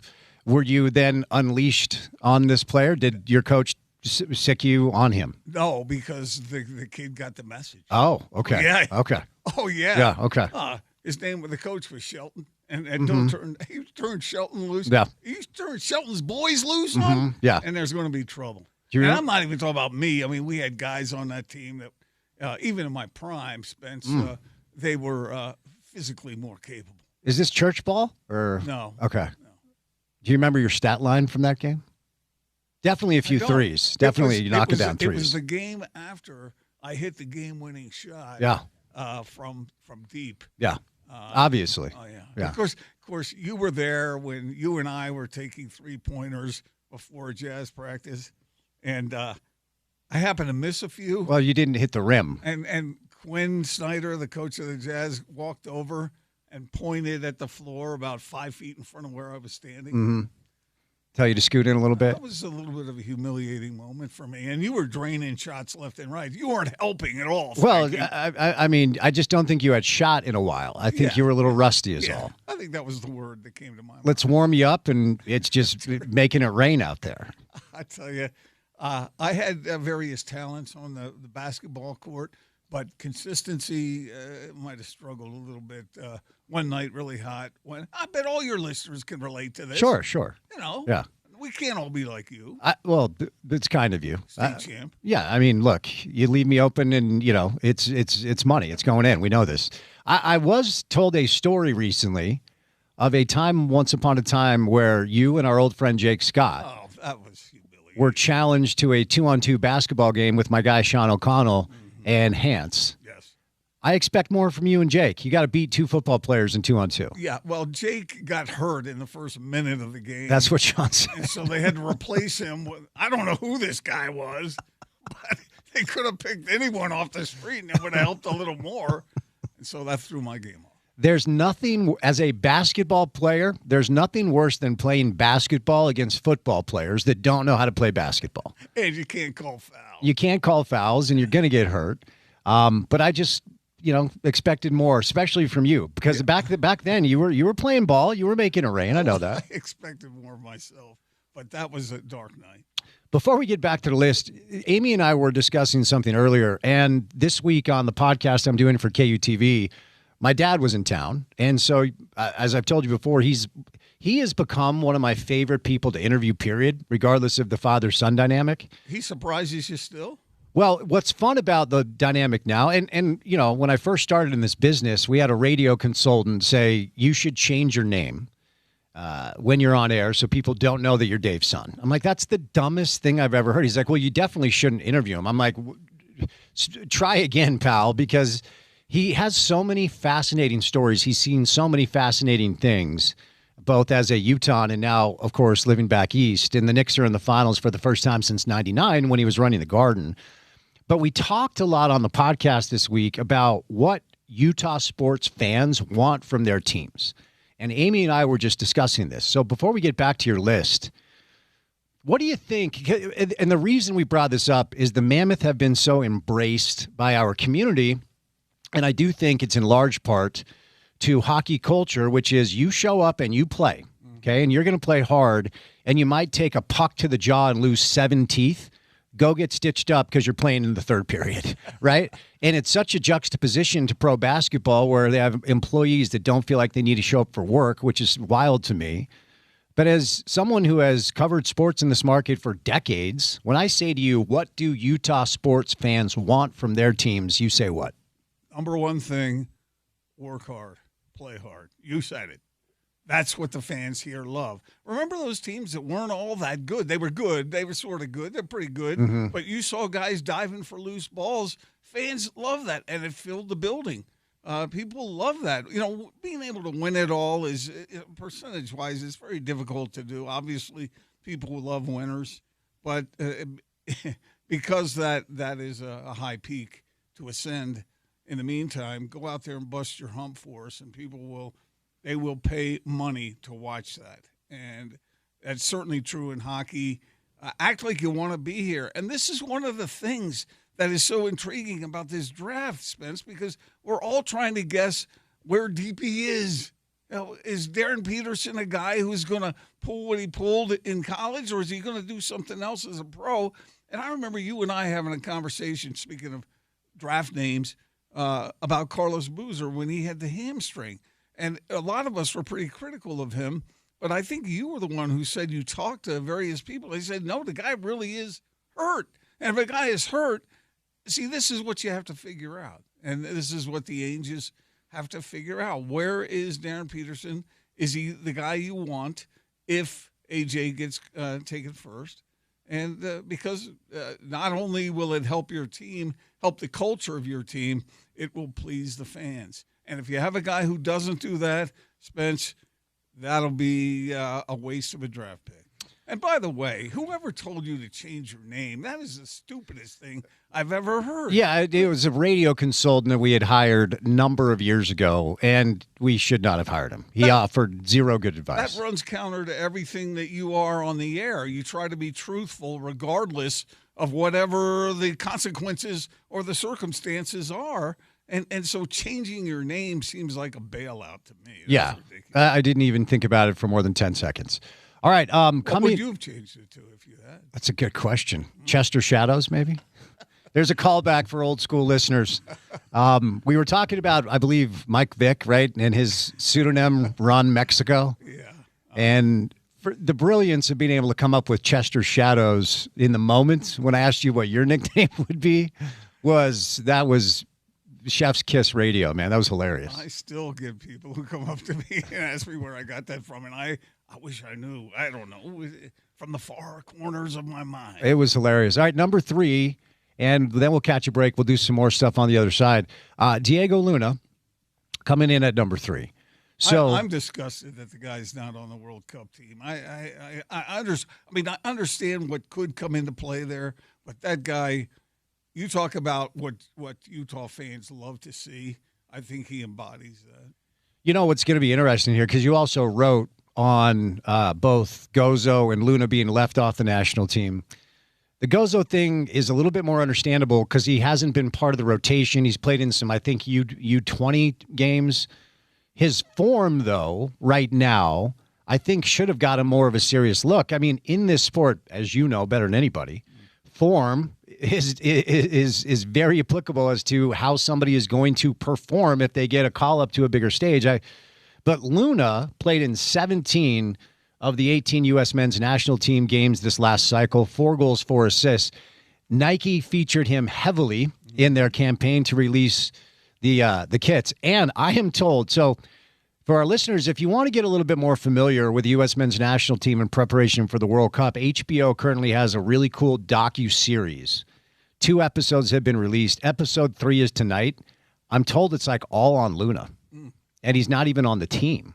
I wonder if that may have come into play with this particular coach who was either jealous of the attention that he got or somehow was put off by the celebrityism that came along with Luna. He's the biggest name in American soccer right now, I think. I mean, he's one of the biggest. Mm-hmm. You leave him off completely? That makes no sense.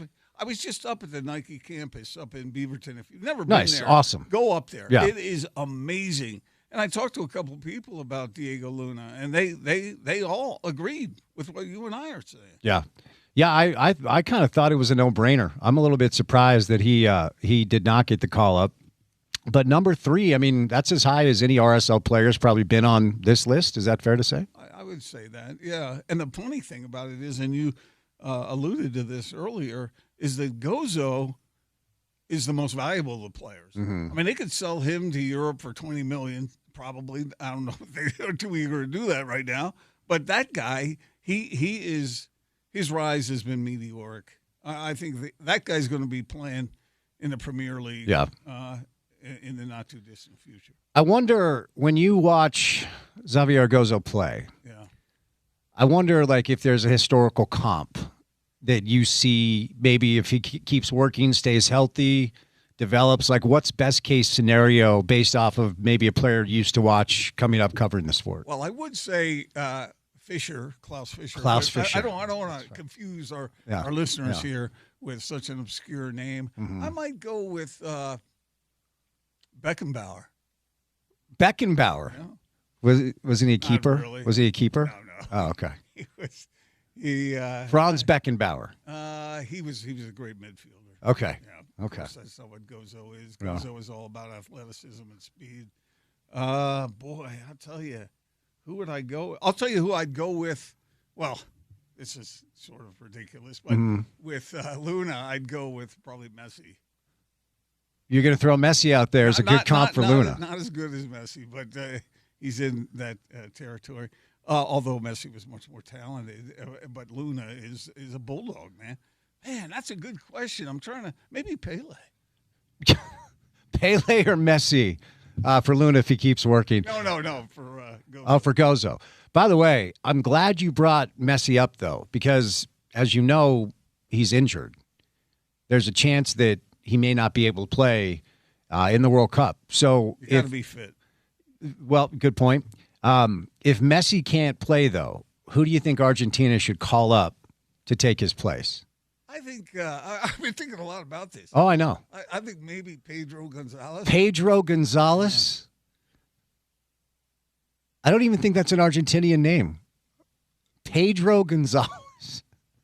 This is what. Who was the guy that you claimed helped you learn? That was it Nelson Rodriguez or something? No, Nelson Gonzalez.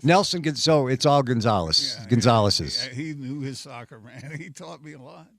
You know, I don't like to, brag about it or anything, but it takes time to learn all the ins and outs of the beautiful game. Oh, I know that it does. I mean, if you're Argentina, you definitely have to be looking at Lionel Scaloni, right? He wouldn't be my pick, but he might be yours. I can understand that. No, he's the manager of the team. Yeah, I know. I knew you were pulling a fast one there, but I didn't want to embarrass you. It never gets old. It's one of my favorite bits of all time. The background on this, okay, when we were doing the old show, it was actually during a World Cup cycle, and we used to get feedback like, why aren't you guys ever talking about soccer? Soccer fans would get upset that we weren't talking about soccer. So we just created this bit where I'd ask you these questions, and you brilliantly were able to turn it into some sort of situation where we were talking about soccer. Well, the bad thing about it is that I really do know a little bit about it. No, I know. I don't know. It's a bit. It's turned into a bit. Everything that you ask me about that. Of course not. Who does? How many of our listeners know that Lionel Scaloni is the manager of Argentina? What amazed me is how do you come up with this stuff? I Google. I just looked up Argentina's roster. It's not like I know. All right, Gordon live in studio. He has been a busy boy, so ranking the 31 most important best athletes in our state. We'll get back to this list coming up in a little bit. But, Gordon, I want you to think of a trivia question, okay? Any trivia question will do. It's ESPN 700 Festival of Tees, powered by the Utah Golf Association. Each day, ESPN 700 is giving away rounds of golf to the best courses in the state. Listen to the Sean O'Connell Show from 11 to 2. Listen to me from 2 to 6 for your chance to win each day from ESPN 700. Details can be found on ESPN700sports.com. Text in. Oh, we're sending you to Southgate. Lovely little track today. Text in right now, 877-353-0700 for free golf. Gordon, do you have the trivia question for our listeners ready to go? I do. Okay, let's hear it. You really want to hear it? Well, yes, we have to because we're giving away golf. I would say, what is the northernmost city in the world? Okay, I was expecting like a jazz trivia question, but all right, what is the most northern city in the world? Gordon is asking you. Text in, first person to text in the correct answer to the weirdest trivia question we've ever asked on the show at 877-353-0700. We're sending you to play a little golf on us, ESPN 700 Festival of Tees. All right, coming up next, more with Gordon, live in studio for one more segment, and then we'll go from there. Keep it here on ESPN 700.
All right, my old radio partner, Gordon Monson, is live in studio for you. Can I intrude with a question? Please do. Right off the bat. What is the southernmost city in the world? Or No.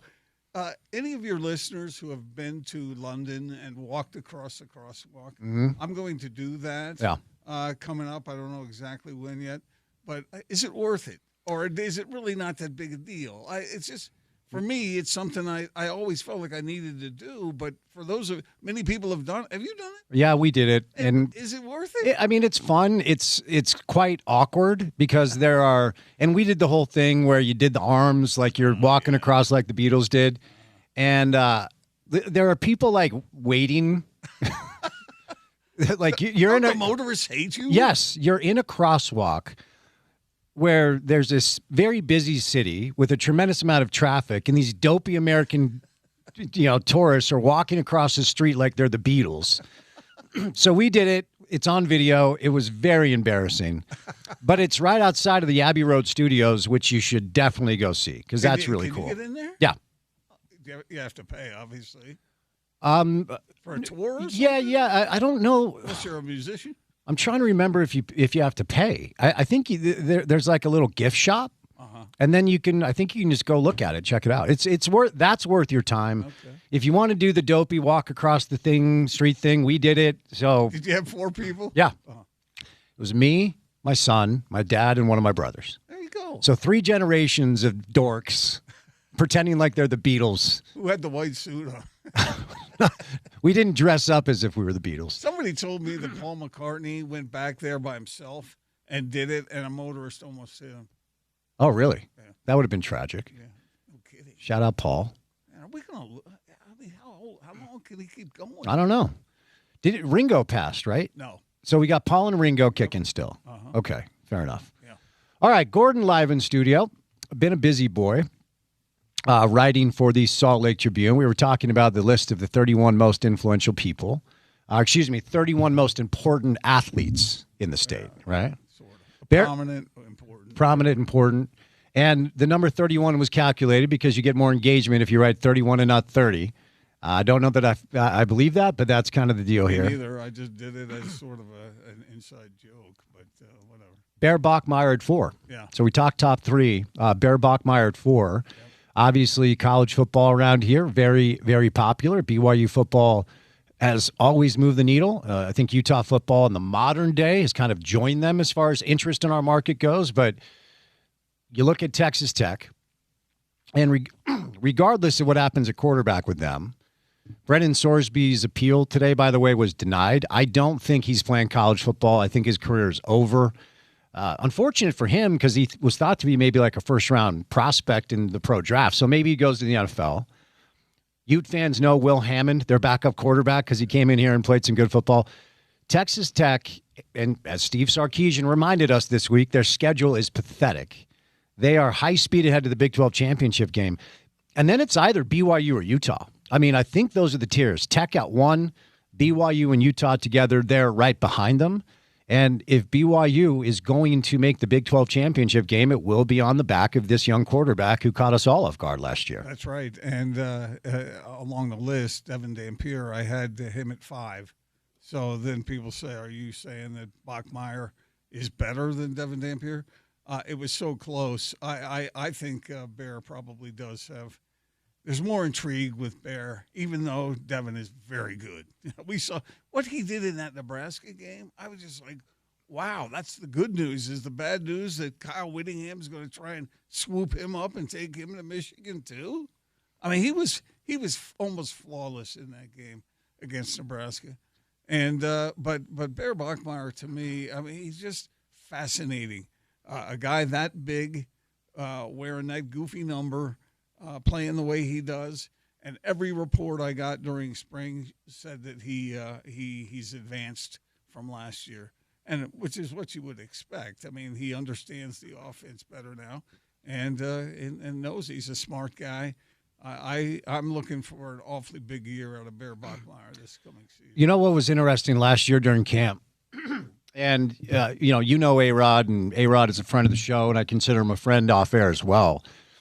When I started to listen to Aaron talk about his quarterback room, I knew nothing about Bear. Okay, we had the Hillstead kid. There were some other players that had some experience, were more familiar names. And when I started to listen to A-Rod, I'm like, he likes this kid. Yeah. He likes this freshman. I didn't know that he was going to get the start. But I think A-Rod, first of all, he recruited him in high school. He wanted him to come. But I think A-Rod had an idea really early on, before most people, that not only was Bear going to get the start, but he was going to be able to do what he did last year. And it was more fascinating from the standpoint that he got in there so late. Yeah. I mean, who does that? Who takes over the starting position inside of a month or so, which is what he did, at least in the mind of A-Rod. And I'm sure he didn't want to say that because he wants to give everyone a fair shot. But Bear proved himself. I mean, I don't think I've seen very many quarterbacks carry defenders a la Earl Campbell the way Big Bear did. I mean, that was impressive to see. And if he can throw the ball on time to the right place for the right reason, and I think he will, he's going to be a star. Yeah, I think that's the area. And he had some prolific passing games a year ago, but he loses Chase. Chase goes to the NFL. We know the Parker Kingston situation, so he's lost his two best receivers, one of his tight ends as well. BYU has been able to show, whether it's basketball or football, that when it comes to the transfer portal, they seem to know what they're doing and obviously have money to spend. So a lot of it does come down to Bear's ability to throw it a little bit more consistently, but he also has to find out who his targets are going to be when the lights are on. Right, and that's a bit of a question at this point.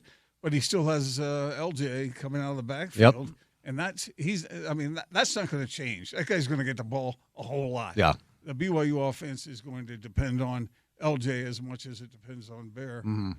That might be a tad bit of an overstatement. But Big 12 Offensive Player of the Year last year. Yeah, unbelievable. Yeah. So he has that. I remember having this conversation with Danny White, of all people, and I asked him, what's the most important position group in all of football? And he started to lean toward the defensive line, other than quarterback. He started to lean toward the defensive line, but then he leaned toward the offensive line, and then he leaned toward the running back in as far as the quarterback goes, as far as creating success for the quarterback. And LJ is going to be Bear's good friend. Yeah, no doubt. I mean, in a way, LJ's shoulder injury, I think, was a little bit serendipitous for BYU because I think he went through the process as far as being analyzed as a pro. And that injury, I think the medicals came back, and I think the feedback he got was go back and get another year of college ball. And it probably helps that he's probably making him seven figures down there as returning running back or whatever it is. If not for that injury, he may have gone to the NFL. I think BYU lucked out a little bit that way because he is a big-time back. Yeah. Look, so much of what how a quarterback is evaluated is the success of the team. And BYU's got some real horses down there in that program. I've talked to coaches down there who say that the talent that they have in that program is so far beyond what they've had in the past that it should encourage Cougar fans. And I don't know if the same can be said for the Utes because they've had so much talent over the past number of years, but it's pretty even these days. I'll say it that way. LJ last year, 236 carries, 1,300 yards, 12 touchdowns, average of 5.5 per carry, which is wild. And the defenses knew he was going to get the ball. Well, So, yeah, we'll see who the targets are. They've got a wide receiver transfer from Oregon. But you do have Devin at 5, Devin Dampier at 5. And as we continue to talk about, Devin last year, the question was when he was in Mexico, it was 12 touchdowns, 12 picks, right? Last year, 24 touchdowns, 5 interceptions. He answered the question emphatically, can you be a little bit more accurate, even though you're taking a step up in competition? But he is losing his offensive coordinator in Jason Beck, who lives in Ann Arbor now. And as you were talking about the most important positional group in football, it's hard to argue quarterback's the most important position, but offensive line, especially when you have 2 first-round picks in Caleb and Spencer, who are now playing on Sundays, and 3 other guys that are also going to get an opportunity to play in the pros. You cannot overstate the importance of the 5 offensive linemen that Utah football had last year. The stat that I continue to just laugh at is Utah football led the country in yards per attempt before contact. And it was like almost 4 yards. It was like 3.7 yards before Devin or Wayshawn or whoever even got touched, let alone yards per carry. Wayshawn was covered. He had 7 yards of carry. And I think that's an indication of who's up front. If you're running for 4 yards and not being touched, you better average 7 yards per carry. Yeah. But we got Kevin McGiven now is calling plays for Utah. Morgan Scally, who joined the show about a month ago, said, when he heard the news that Jason was going, over the course of the past 5 or 6 years, as Morgan has been coach in waiting, he told me how he keeps lists of coaches that he's heard about for the moment that he takes over as the head coach, so he knows exactly who he wants to surround himself with. And he said, obviously they wanted Jason back. And who wouldn't? I mean, that was an unbelievable rushing attack and great offense a year ago. But he said Kevin was the number one name on his list. Jason leaves, Kevin, boom, done, hired. So it's a new offensive coordinator who reportedly believes in the same concepts that Jason does. And we saw a little bit of that at Utah State with our guy, the pig farmer, Bryson Barnes, having a really good year. New offensive coordinator, brand new offensive line. So while I agree with your assertion that Devin should be high on the list, we got to see what this looks like come fall. Utah's been pretty good at developing their offensive front through the years, and I wouldn't expect it to be too much different. They have that kid out of Idaho who is, I think he's the highest ranked recruit Utah has ever signed. He made your list. Yeah. Kelvin Obot. Yeah, he's going to be something. Now, a freshman coming in, all the guys that we've talked to through the years, the veteran players in college, Spence, they all talk about how that first year, the jump from high school to college, is formidable. But when you have that much talent, I would expect him to assert that pretty quick. And the other guys have been developing inside the program. So you're right. I mean, nobody knows for sure. But I would expect them to be able to maybe not do what they did last year, but come close or be good enough. Well, what I continue to say, because what I try to do is temper expectations and be reasonable about this stuff. While at the same time, I want fans to be lunatics. I want you to be fanatics for your team. But without fans, we don't have jobs. Without fans, the experience isn't near as great as it actually is with invested fans. So have high expectations. Kyle Whittingham spoiled all of us, okay? And so built Utah football up to this level where every year we expect Utah to be in the mix for conference championships. You're not going to win a conference championship every year. That's not realistic. But the days of let's make a bowl and maybe hang with BYU, long gone. Yeah. So the standard is the standard, as we say now. But let's be fair. Anytime you try something for the first time, exactly. It's not going to be fully baked as far as what you can do 5, 6, 7 years down the road. You read my mind, Spence. That's exactly what I was going to say. And I was trying to think of something. What's something you did for the first time that you weren't all that good at? I played in a mid-am qualifier last week in St. George, and it was embarrassing. Can I tell you a quick story? Yeah. Okay. So you've golfed with me. I'm fine. I'm an improving golfer. You've gotten much better. I've put a lot of work in. I practice. I got new clubs. I hit balls. I like to play. It's fun. It's a fun challenge for me to find something that fills that competitive thing that I have because I don't play 5-on-5 full court basketball anymore because I'm an old man. And golf has kind of been that thing. So to play in a mid-am qualifier, you just have to have a single-digit handicap, and I'm like a 7.5, right? So I could qualify for the tournament. And my friend, Elliot Fall, who used to run RSL, he's a great golfer. He's a stick. He's like a scratch, but he's a coward. He is a wimp, okay? So he said, I'm going to go play in this thing, but I don't want to play it alone. So will you sign up and play it? I'm like, I hate you, fine. Okay. So I sign up for it, and there's like I play with an ex-BYU player, an ex-Utah player. One's 26, one's 32. If I really wrote my driver, I can get you 270, 280. These guys who don't even stop to look at me. I mean, boom.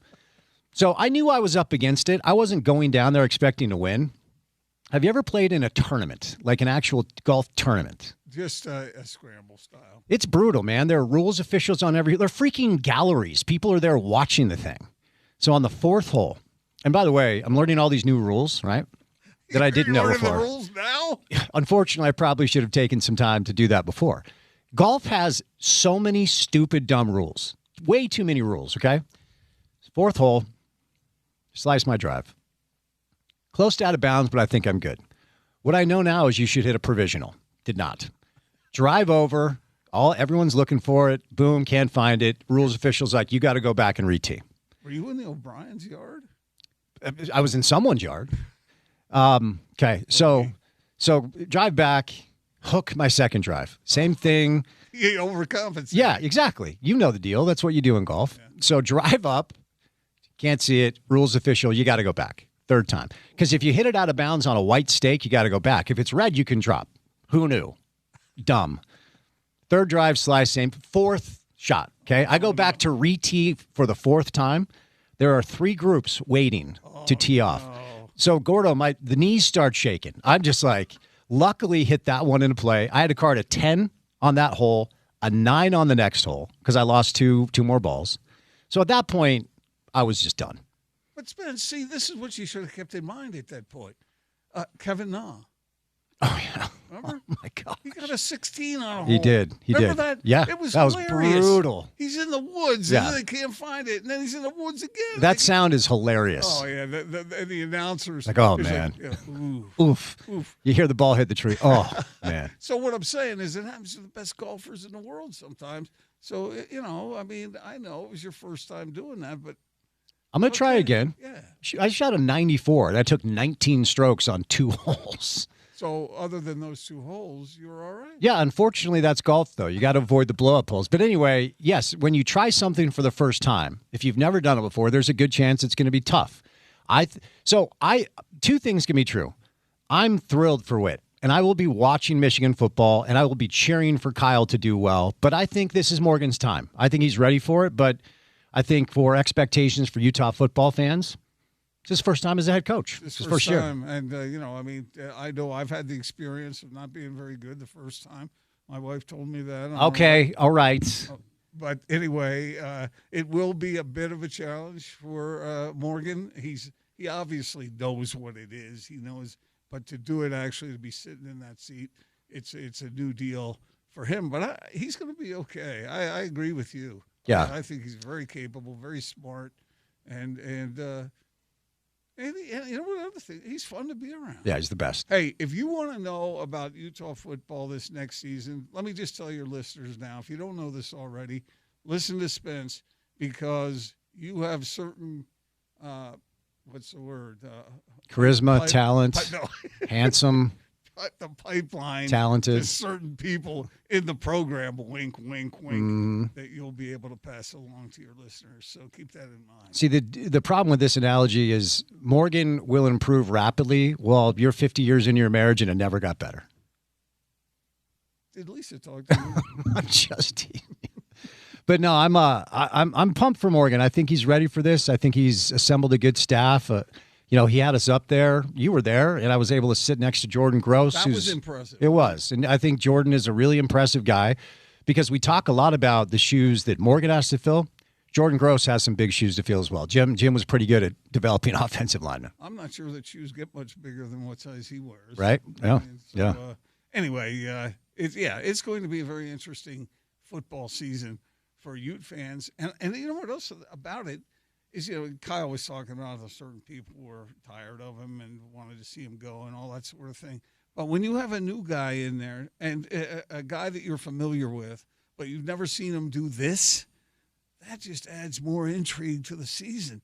And if they get off to a good start, Spence, I think that the interest is just going to build and build and build. And I say the same thing about BYU. This could be another golden age for football in this state. Feels like it. I mean, the problem is this sport just changes every day with the drop of a hat and all of this conversation. And finally, the AD at Iowa State just came out and said, all right, SEC and Big Ten, if you want to break away, break away.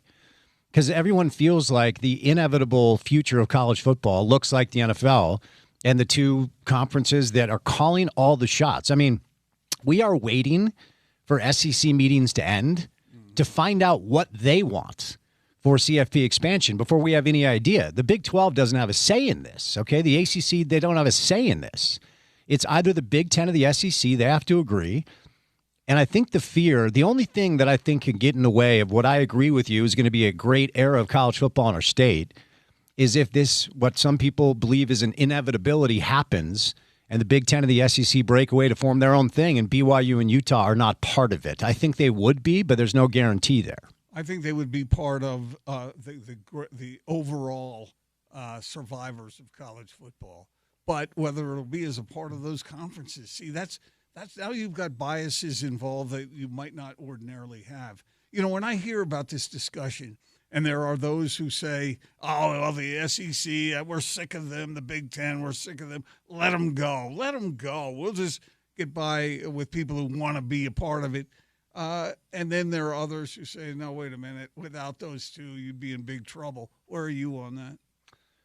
Well, so the analogy I've used here is the Pac-12 still exists. It does. It's a thing. There's no USC. There's no Oregon. There's no Washington. There's no Utah. So I don't want to be disrespectful to the schools that now make up the Pac-12. But what I perceive would happen is the Big 12 would still exist. Probably wouldn't have Texas Tech. Probably wouldn't have Utah. Probably wouldn't have BYU. Then you get into the Kansas-Colorado conversation. How interested would this super conference be in them? So whoever is left over, there will be a place for them. It just won't be the same thing. Will the rules be the same, do you think, as far as paying players? Yeah. Because money can help folks stay afloat. So if, for instance, if Utah and BYU got left out and they could continue to pay out a certain amount of money, the question is, what would the Super League allow their teams to pay out? And if that's going to be way beyond what the regular folks can do, now you're in real trouble.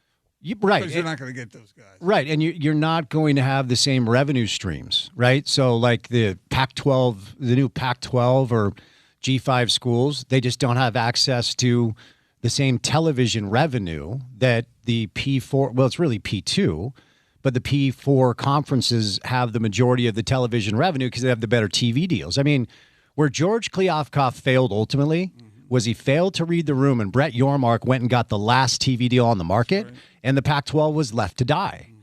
Kliavkoff thought he could get one more streaming deal with Apple or what. No, Yormark got the last one. The Big 12 barely survived. And so Utah had no choice to join Colorado and Arizona State in this new reimagined Big 12, which is what we have now. If we fast forward 5 years or whenever this takes place, and the Big Ten and the SEC say we are leaving to do this, they will tell ESPN, NBC, CBS, Fox, everyone, make us your best offer because we now have the top 40 teams in college football.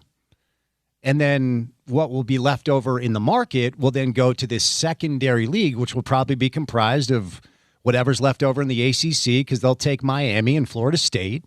Then whatever's left over in the Big 12, again, without Texas Tech, BYU, Utah, and maybe you get into the Houston conversation. I don't know who they would take.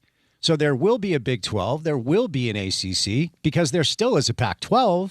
It just won't look the same, and they will not have near the revenue streams that the best teams in college football have, which is kind of how it is and how it's always been. The guys with the gold don't always win, but they usually They win. usually do. It's a golden rule. Yeah, Gordo. and Yeah. it's funny because people watch all this happen and they get ticked off because they think they don't like to see bullies win. And that's what's happening here. The bullies are going to win. Mm-hmm. And that's, and then among the bullies are some of the teams that your good teams need to be able to beat easily.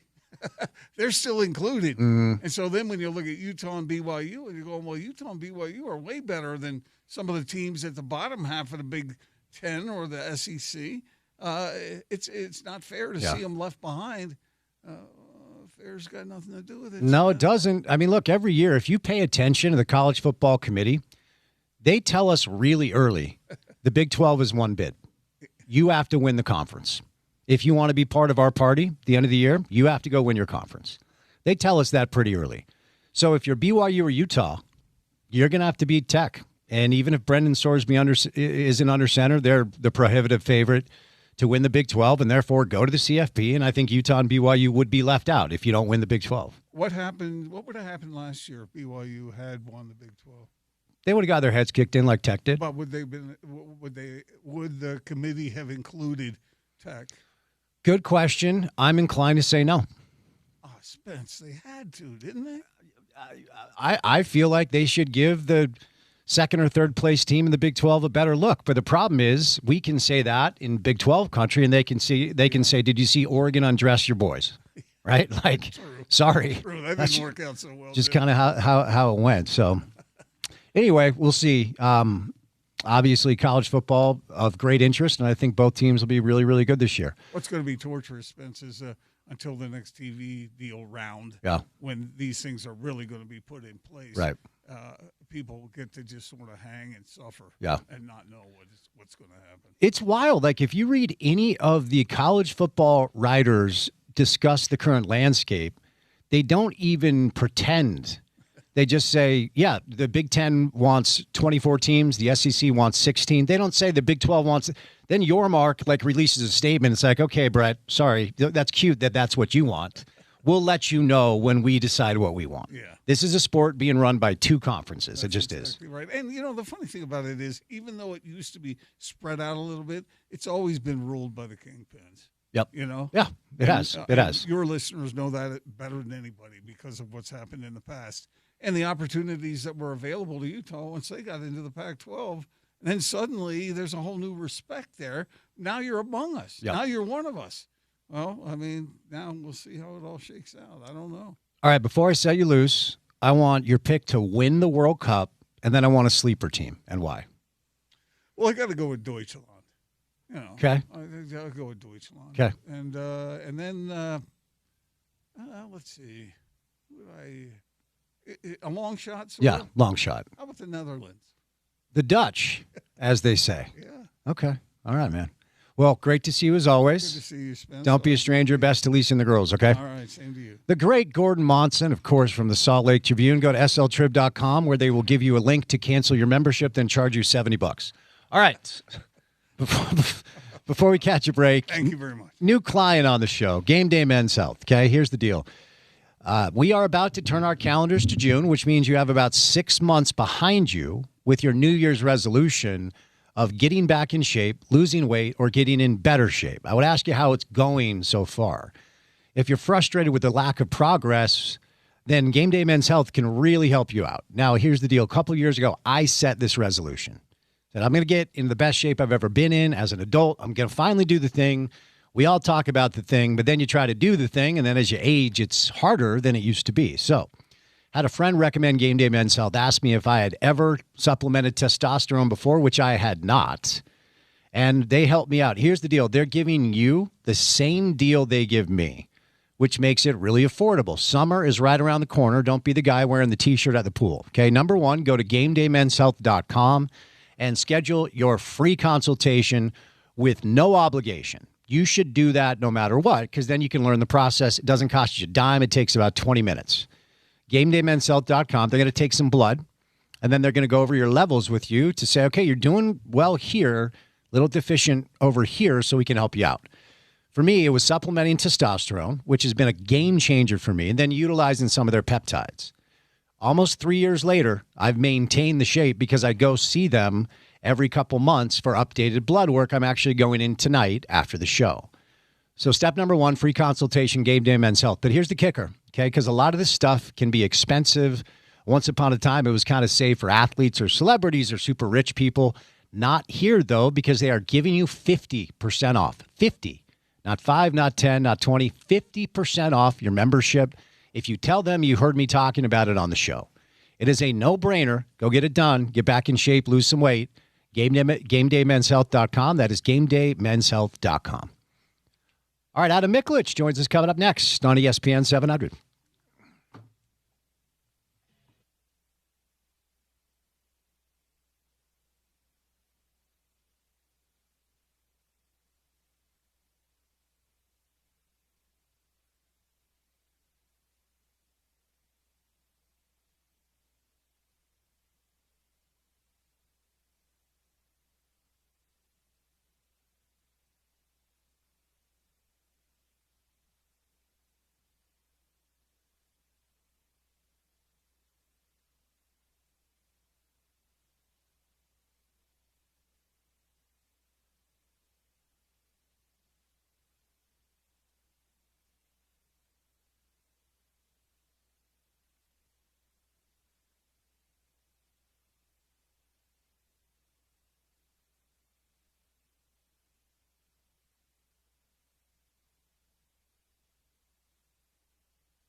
Very special guest live in studio for our YouTube audience.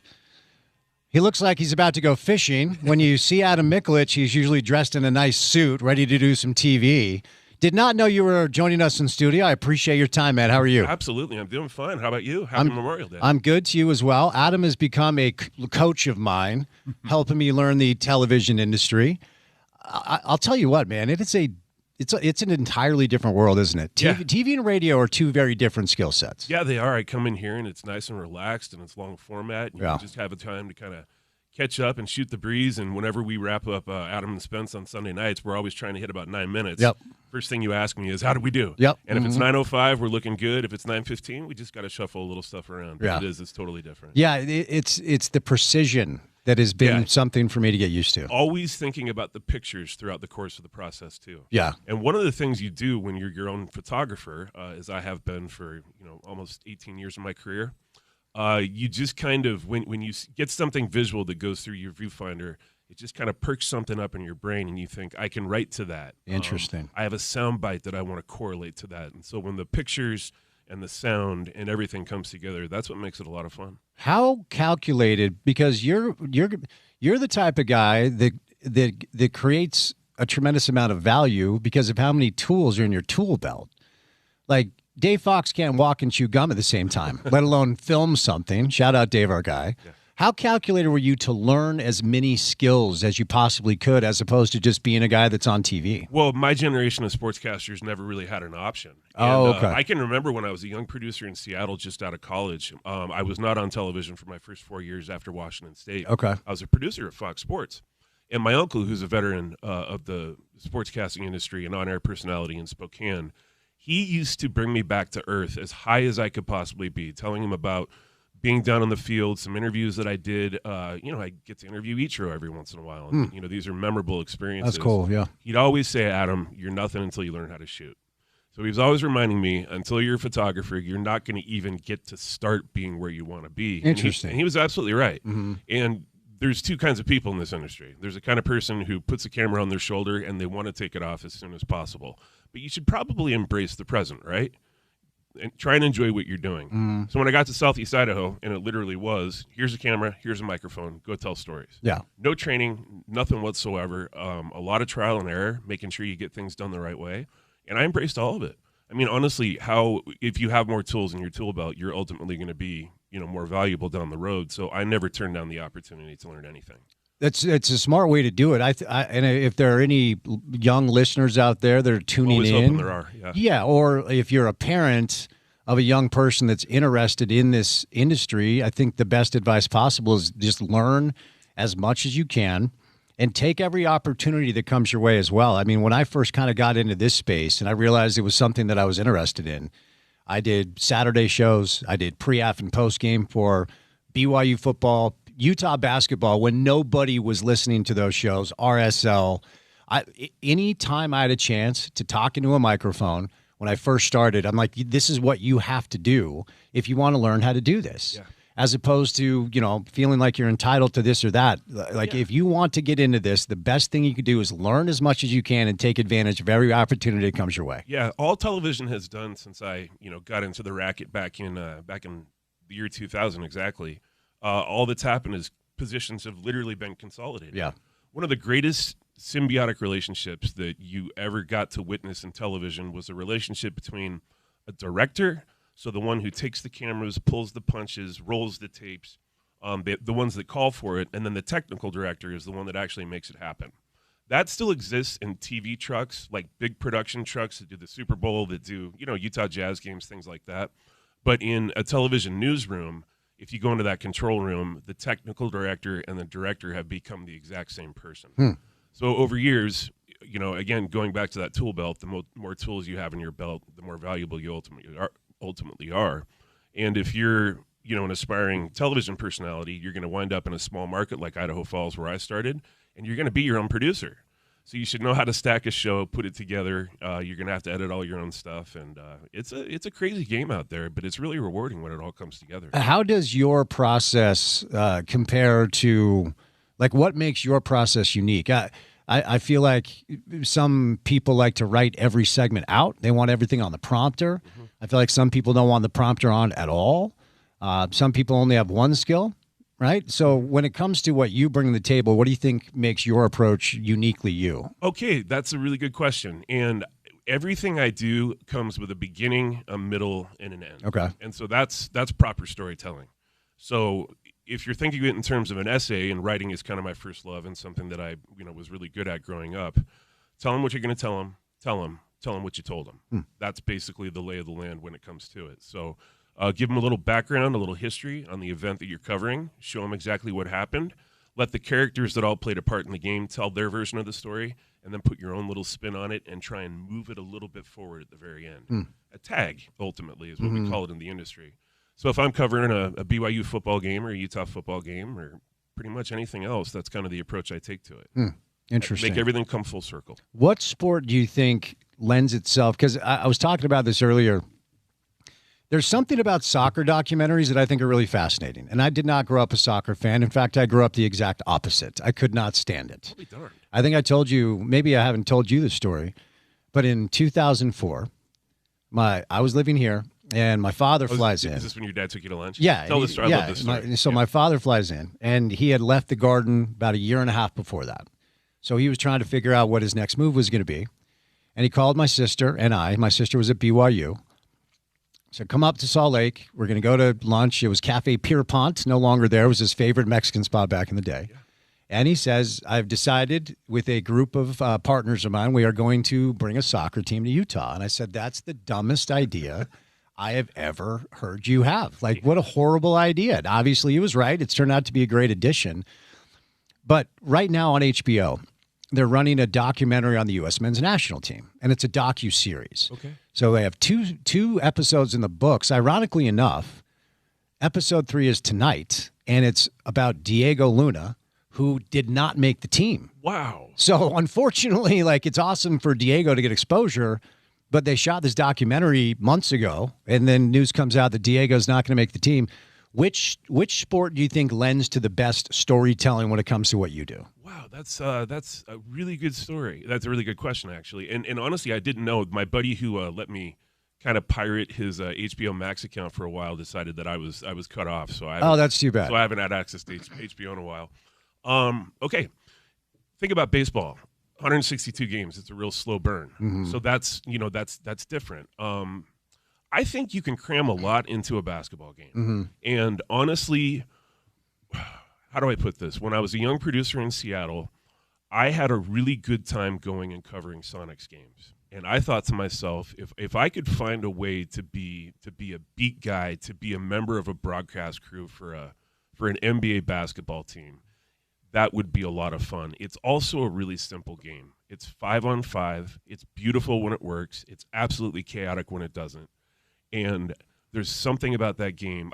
By the way, I used to love playing basketball. Not great at it, but I loved playing basketball. Could you dunk? You're a tall drink of water. My window of dunking was about 3.5 years. Okay. And it wasn't dunking at will, like every single time I could do it. I had to have no wasted motion and get everything just right. But for about 3.5 years, at one point when I was at Wazoo, just via my track and field connections going back home, I always lived with athletes at Wazoo. And so one year, my roommates were an All-American high jumper and an All-American triple jumper. Oh, nice. And we figured it out together one day playing pickup basketball at the gym. They said, Adam, you're this close. And so they taught me how to do it. Mm-hmm. So anyway, back to your question. I think basketball has a really good beginning, middle, and an end. Mm-hmm. And how cool for me to come to Salt Lake City.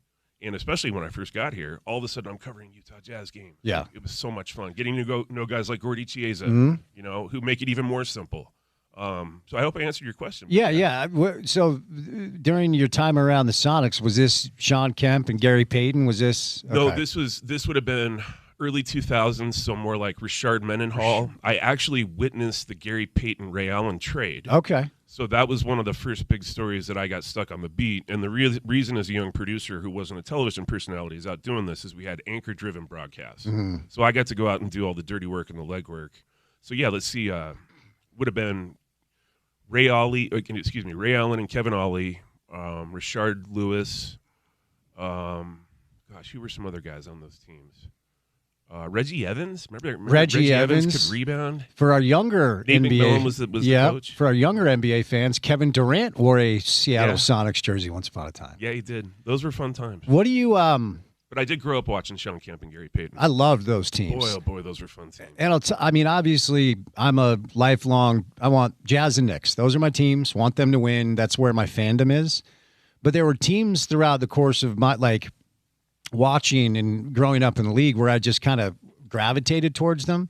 It was hard not to be captivated by Michael Jordan in our generation. Absolutely. But those Kemp Payton teams for a minute, man, they were as fun to watch as anyone.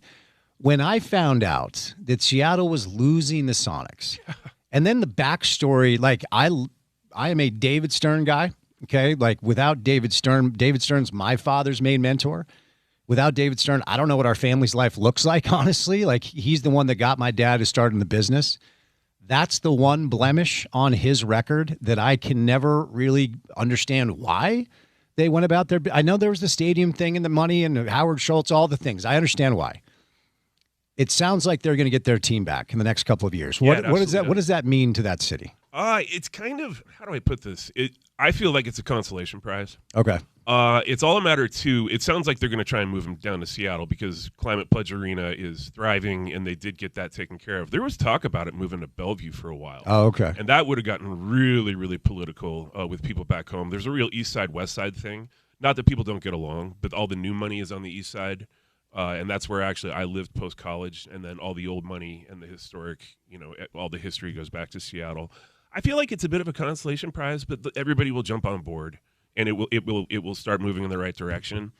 Do not name the team anything but the friggin' Sonics. Oh, for sure, and bring back the old uniforms. Bring back the oldest version of the uniform. Absolutely. So I think that's Jack Sikma style. Yeah, dude. and I'm not saying that Seattle's more old-fashioned than any other place. Everybody's old-fashioned, so just bring it back the way it was, and I think it'll do just fine. I want you to chime in on a topic I've been discussing today, because the podcast for our new project over at KUTV this week is my pops. Yeah. So he was in town, and he's turned into one of my favorite people to interview, because it's kind of fun. Because growing up, I witnessed so many different things, and he's getting a little older.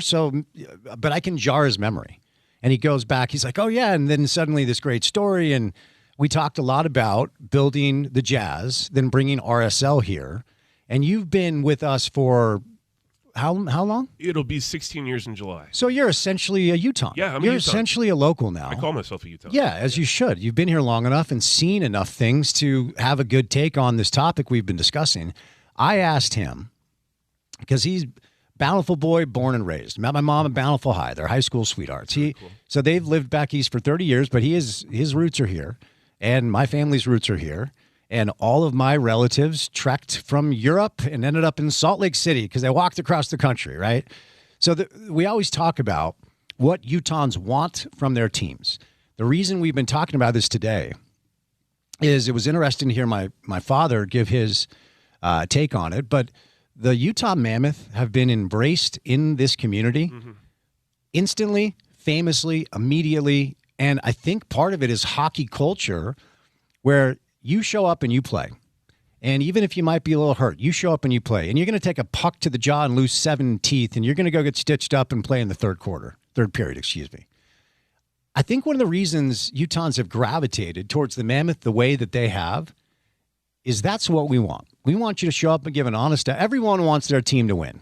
There's no market that doesn't want that. So that's the easy thing to say. What have you learned, though, culturally, that you think Utahns want what from the teams that represent this community? Wow. Well, gosh, producer that I used to work with used to famously say, and he was just a bleeding heart Ute fan that would throw temper tantrums sometimes at the end of football games that didn't go the right way. He said Utahns love to win, so I do think they like a winner. Yeah. I mean, duh. I don't think participation trophies are a relevant thing here. But yeah, go back to the blue collar thing, like you said, with hockey players. It really helps that literally that roster, top to bottom, every single guy passed the authenticity test. They also made themselves very human. They allowed themselves to be seen and to be touched up close and personal. I I'm not saying that Jazz players don't do that, but Jazz players do tend to escape the arena with a little less congestion from the fans. Mm-hmm. It's almost like hockey players like running into crowds of people, and they like pleasing the crowds and the kids. And I really do think, Spence, and the difference is that goes through coming up through a farm system and literally being beat up physically and emotionally.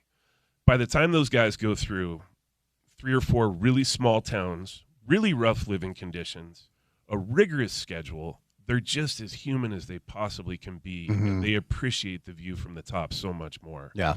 And I think anybody can get on board with that, and anybody can absolutely fall in love with that. And it's been really helpful that they're good. As we referenced, That doesn't hurt. it's been helpful that we got them during year 4 and 5 of a rebuild that started in Arizona, where they just were bad. And they couldn't get fans to show up. They couldn't get a arena deal. The ownership was a mess. So this was a group that simply needed a better opportunity to show who they could be. And, you see renderings of this new hockey facility that Smith Entertainment Group is building out south, where they literally bought a mall and just turned it into this incredible facility. Isn't that cool? And they want fans to attend Right, practice. right. And you hear players say things like, this is the best facility in the league. Yes, yeah. And then suddenly you're signing Logan Cooley to a long-term deal, and these kids are getting paid in a way that I don't think they believe they could have ever been paid down in Arizona. So you get the right ownership in place. You start taking care of people the way they deserve to be taken care of, and give them the space to show who they are. And you've got a great executive in Bill Armstrong, a smart coach, veteran coach, and this roster of young players that if they stay together, it's not out of the realm of possibility to picture a Stanley Cup parade down State Street here in Salt Lake in the next 3 to 5 years. Well, you've said it kind of famously, and at least it's echoed in my head, that the Mammoth have a better chance of winning a Stanley Cup trophy before the Jazz win an NBA championship. Yeah. Back to the likeness and what Utahns want to see. You know who's a great barometer for that kind of question is our friend Blake. Sure, yeah. Our studio operator, he's the best at what he does. I mean, picture a guy 60 years old who shows up with a big smile on his face, and his job is to be up on our set, make sure everything's running smoothly, and make sure we know what cameras we're going to and things like that. Blake is one of the most beloved people in our operation, and every time Spence comes there, he makes a point of going over and saying, hey, it's my guy. For Blake Merrill, in 2 years, having never watched a minute of hockey in his entire life, to fixate on every single game and to say things like, God, I just love Logan Cooley. Look at that baby face, but he's so tough. I mean, that's everything to me. And I think that's a perfect example of, of why hockey's working here. Yeah. That team has won this community over, and it's really been a lot of fun. I think I think it was you who did the interviews when they started the playoffs, and it may have been Ian Cole who talked about, we're going to do playoff beards, but Logan can't do Logan can't grow one.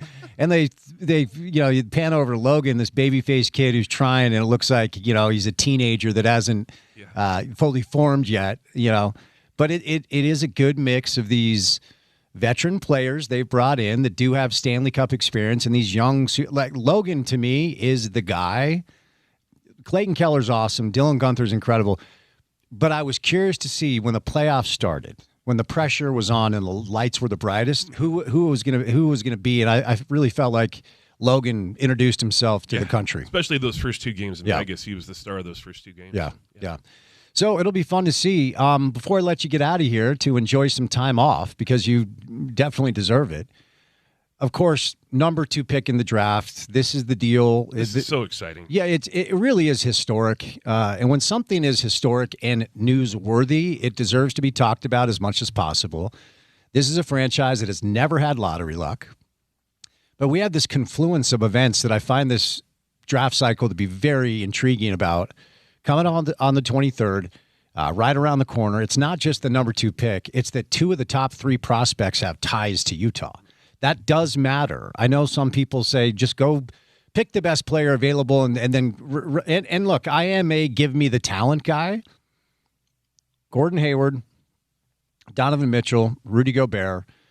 Mitchell and Gobert were traded, but we all know that Donovan basically said, I don't want to live here anymore, so you better figure something out. The Jazz have to check the last box of roster construction in pro basketball. The first box is draft. Historically, they've done that very well. The second box is develop. Historically, they've done that very well. They have a reputation around the NBA as being a great developmental system. The last box is retain. It's draft, it's develop, it's retain. That's the hard one. So bottom line is, if A.J. DeBonsa wants Utah, I think you do whatever you got to do to go get the kid. Thank you for saying that. Yeah. I honestly, our first show after we knew that they were going to be number 2, I said, am I crazy to think? I think everybody thought I was a little crazy out of the chute. If it comes to, between the two sides, if it's a known thing that A.J. wants to come here, do what it takes to get that pick. Yeah. No, I agree. And hopefully next year I won't be watching your broadcast at night where for the 7th time in 8 games, you're not talking about Will playing his best players and throwing it to Bowler and Thurl, and they're trying to put lipstick on a pig. I think next year is going to be exciting. Yeah, how do I put this? Once we get into the off season, I tend to daydream about best case scenario. You know, when I do my best daydreaming is when I mow my lawn. And I'm going to try and get it in before 7 o'clock tonight. There you go. Yeah, gosh, I think about Walker Kessler coming back, and I'm so excited to see what he could do.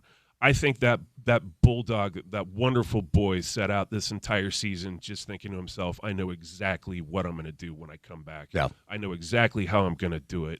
I think Lauri Markkanen probably sat there when he knew he wasn't as hurt as they made it out to be, and I think he had everything in check.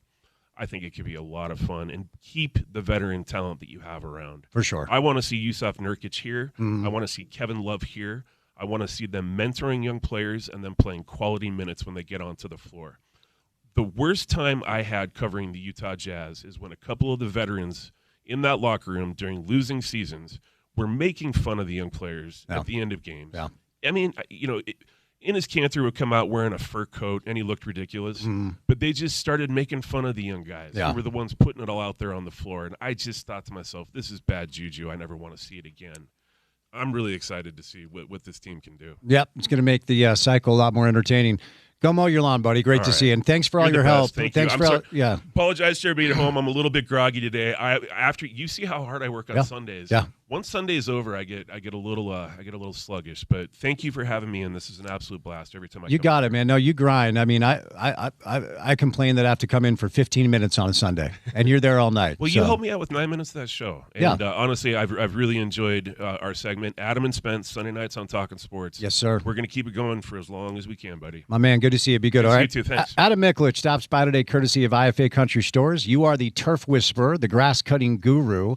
Dandelions don't stand a chance on your watch. When it comes to your lawn, power moves are the only moves you make. That's why you just apply IFA's Weed and Feed for strong, dark green turf without a weed in sight. IFA's Weed and Feed, it's the ultimate lawn owner power move at IFA.coop or at a local Utah store today. All right, 3 hours down, 1 hour to go. We're not doing 5 hours of radio. This is ridiculous. Keep it here on ESPN 700.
I'm very proud of my playlist, Porter, just so you know. It took weeks of preparation, research. The stipulations are it has to be in the 90s, female artists only, in honor of Lilith Fair, which I attended in 1996. So maybe we'll just rock this all week. You know what? I'm going to send this to you. Okay, we can do that. Well, I know it might not be your jam, because, look, let's be clear. The 90s was the best decade. It's been downhill ever since. Everything in the 90s ruled, and everything has gone to you-know-what ever since. Let's be clear. I mean, I got some love for the 90s. I was, kicking around, pooping in my diapers. Yeah, you were a toddler. Uh, The style was kind of whack, but it is coming back. Have you noticed this? Like Yeah. baggy clothes everywhere? like jeans that are your father's, clearly. Yes. Yeah, there's a little bit of it coming back. I think that's just, listen, man, especially with like style, it always comes back It around, does. or is a trend that some people think is new, but is not. It has happened in some form or fashion in the past. But yeah, hey, I like the 90s, and I like your idea with the playlist. Like Champion sweatshirts are back. I had like 10 of those when I was a teenager.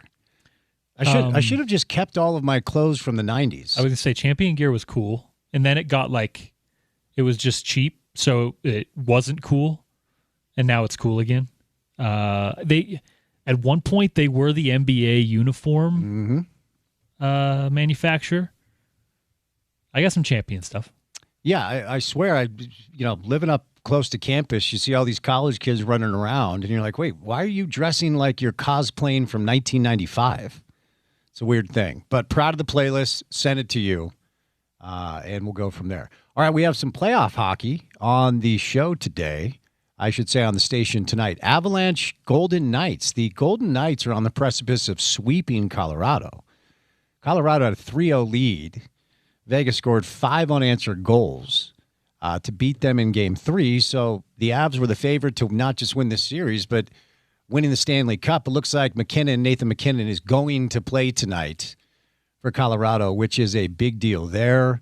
Hopefully another, I guess San Antonio smoked OKC on Sunday, but this has been a fun series. Spurs Thunder tied at 2 games apiece. That game tips off at 6:30. It can be seen on NBC or Peacock. That is your daily update on how to consume NBA basketball. If you missed it, Brendan Sorsby, okay, we've been waiting for this. I didn't think it was going to take much time, and it did not.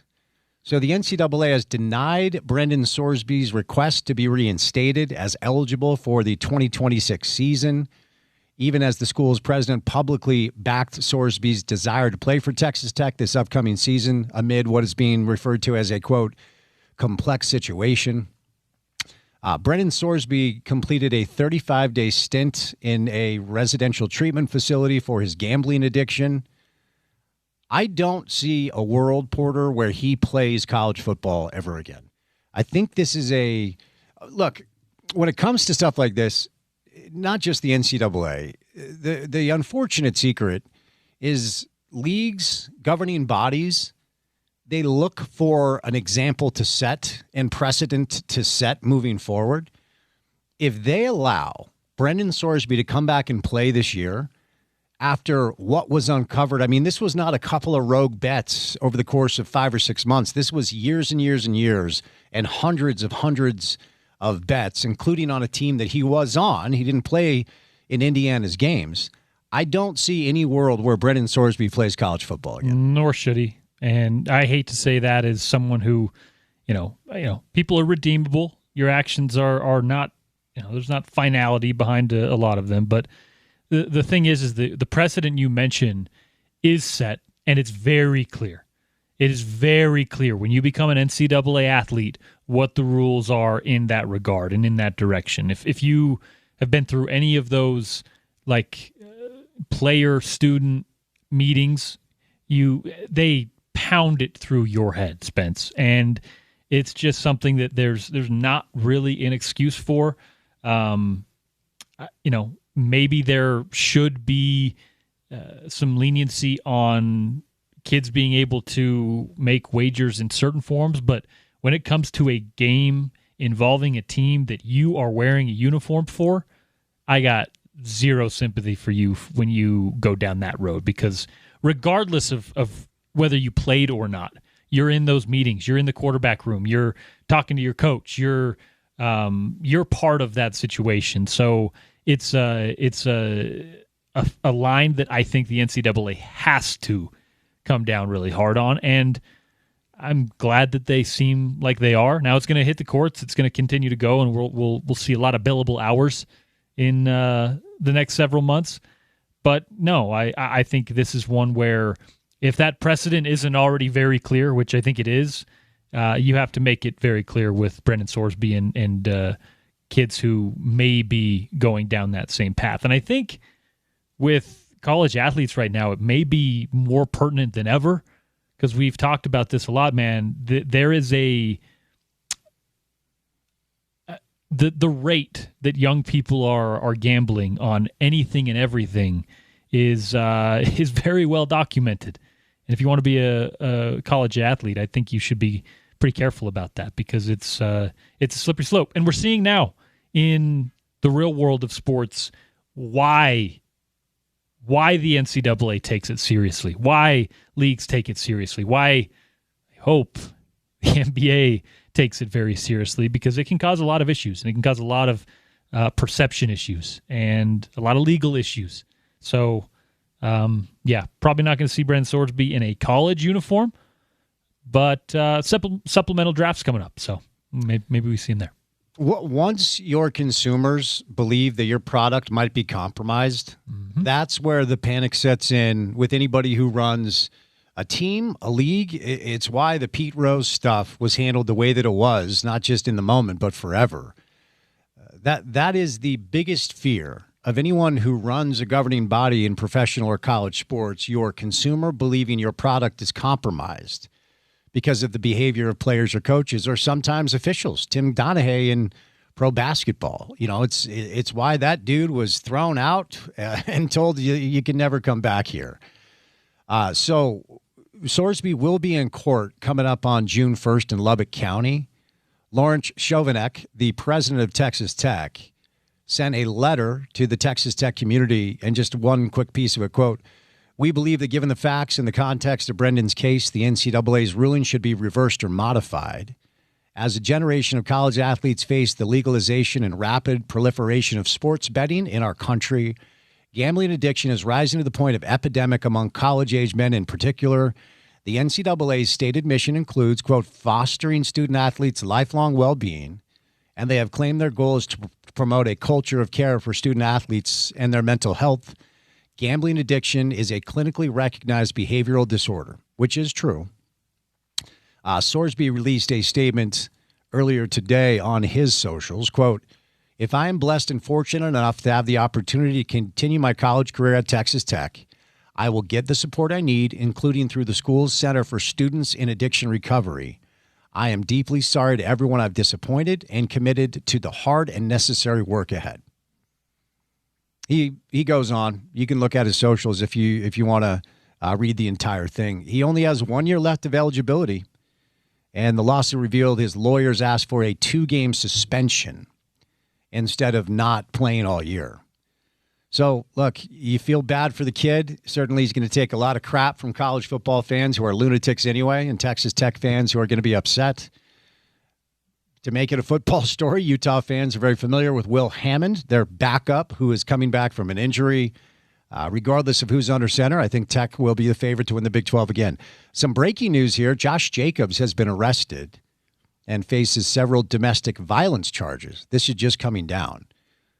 So Packers running back Josh Jacobs was arrested today and booked on domestic violence charges.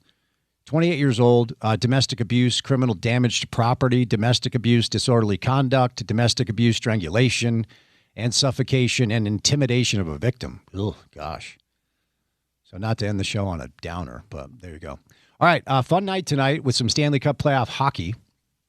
And then, of course, a little NBA basketball. Real Salt Lake and MLS off for a couple of months, but the Utah Royals continue on. They're taking on Portland. A little love for the ladies here. They have been undefeated now in 9 matches. They're tied for first place in the NWSL. Be a U.S. men's national team friendly coming up now that the rosters have been announced. No Diego Luna, no Xavier Gozo, unfortunately. So there you go. Jalen Williams has been upgraded to questionable for the Thunder tonight. And that game tips off at 6:30 tonight. Kenny Atkinson will return as the Cavs head coach. By the way, I didn't ask you, when you heard Kenny Atkinson say that they actually are up 2-1 via the analytics, that's one of the most tone-deaf things. And look, I believe in using numbers to understand data and, color your rotations and who plays well with whom against this team based off of what they run. I think analytics have a place.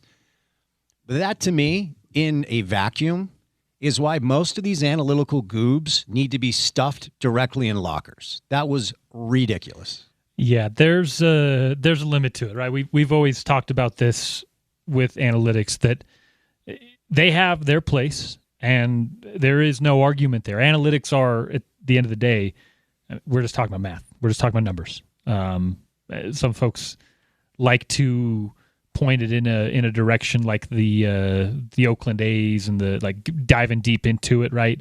It's just math. It's just using numbers to give you a better picture about what's going on the floor.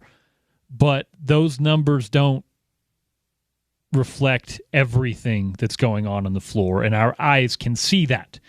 When your star player in Donovan Mitchell is screaming at his teammates on the sideline, and you, Kenny Atkinson, the head coach, are not part of the huddle during a timeout in a Game 4 of an Eastern Conference Finals, are you just talking analytics, or are you also coaching the basketball game? I mean, he had a bad showing. I think he's a pretty good coach, but he had a bad showing in those Eastern Conference Finals, and I think the lack of a real answer there, Spence, is partly because he didn't have any real answers on the court.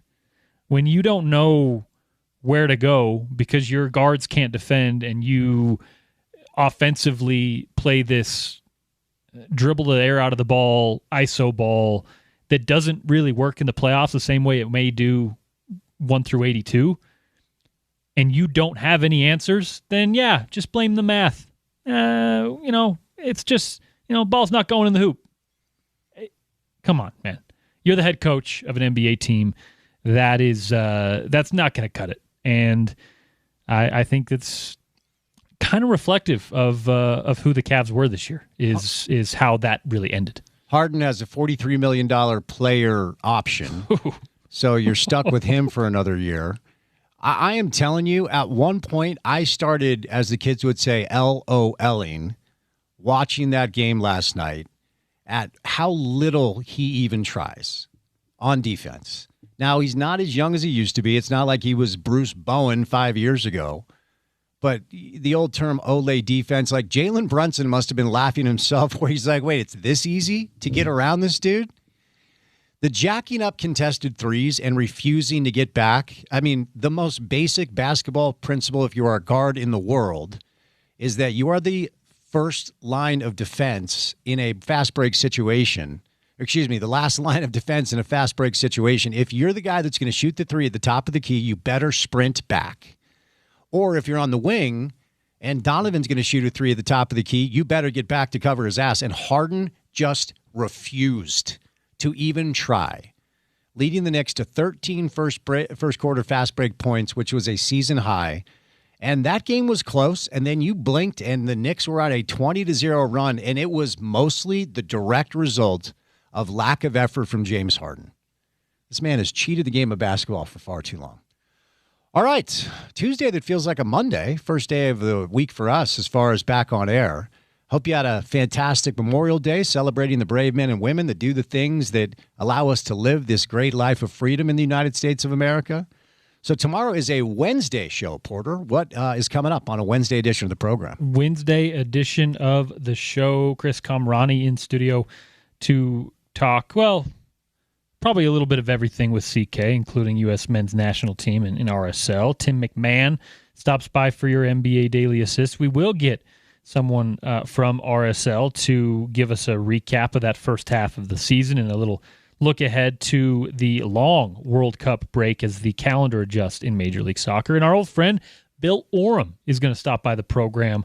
A lot of hoops to talk about in the Pacific Northwest, but I'm sure we'll reminisce a little bit with Bill as well. No doubt. That'll be a fun show. Special thank you today to Amy Donaldson, Gordon Monson, and Adam Mikulich. For any of the sound you missed from the program today, go to the website. It's ESPN700sports.com. Download the mobile app and take us on the go. That ESPN 700 app is available for free in the App Store and the Google Play Store. And then finally, for what we do every day on this show in this space for 4 hours, we have a podcast page. If you missed any of it, it's called The Drive with Spence Checketts. And coming up tomorrow, you can check out the Reality Check with Spence Checketts page. Episode 8 of the podcast is a fun sit-down with my father, Dave Checketts, who I've grown to just love interviewing over the years. So you can definitely check that out wherever you get your shows. For Porter, I'm Spence saying goodnight. Coming up next, can Colorado stave off elimination? A little Stanley Cup playoff hockey coming up on the other side right here on ESPN 700.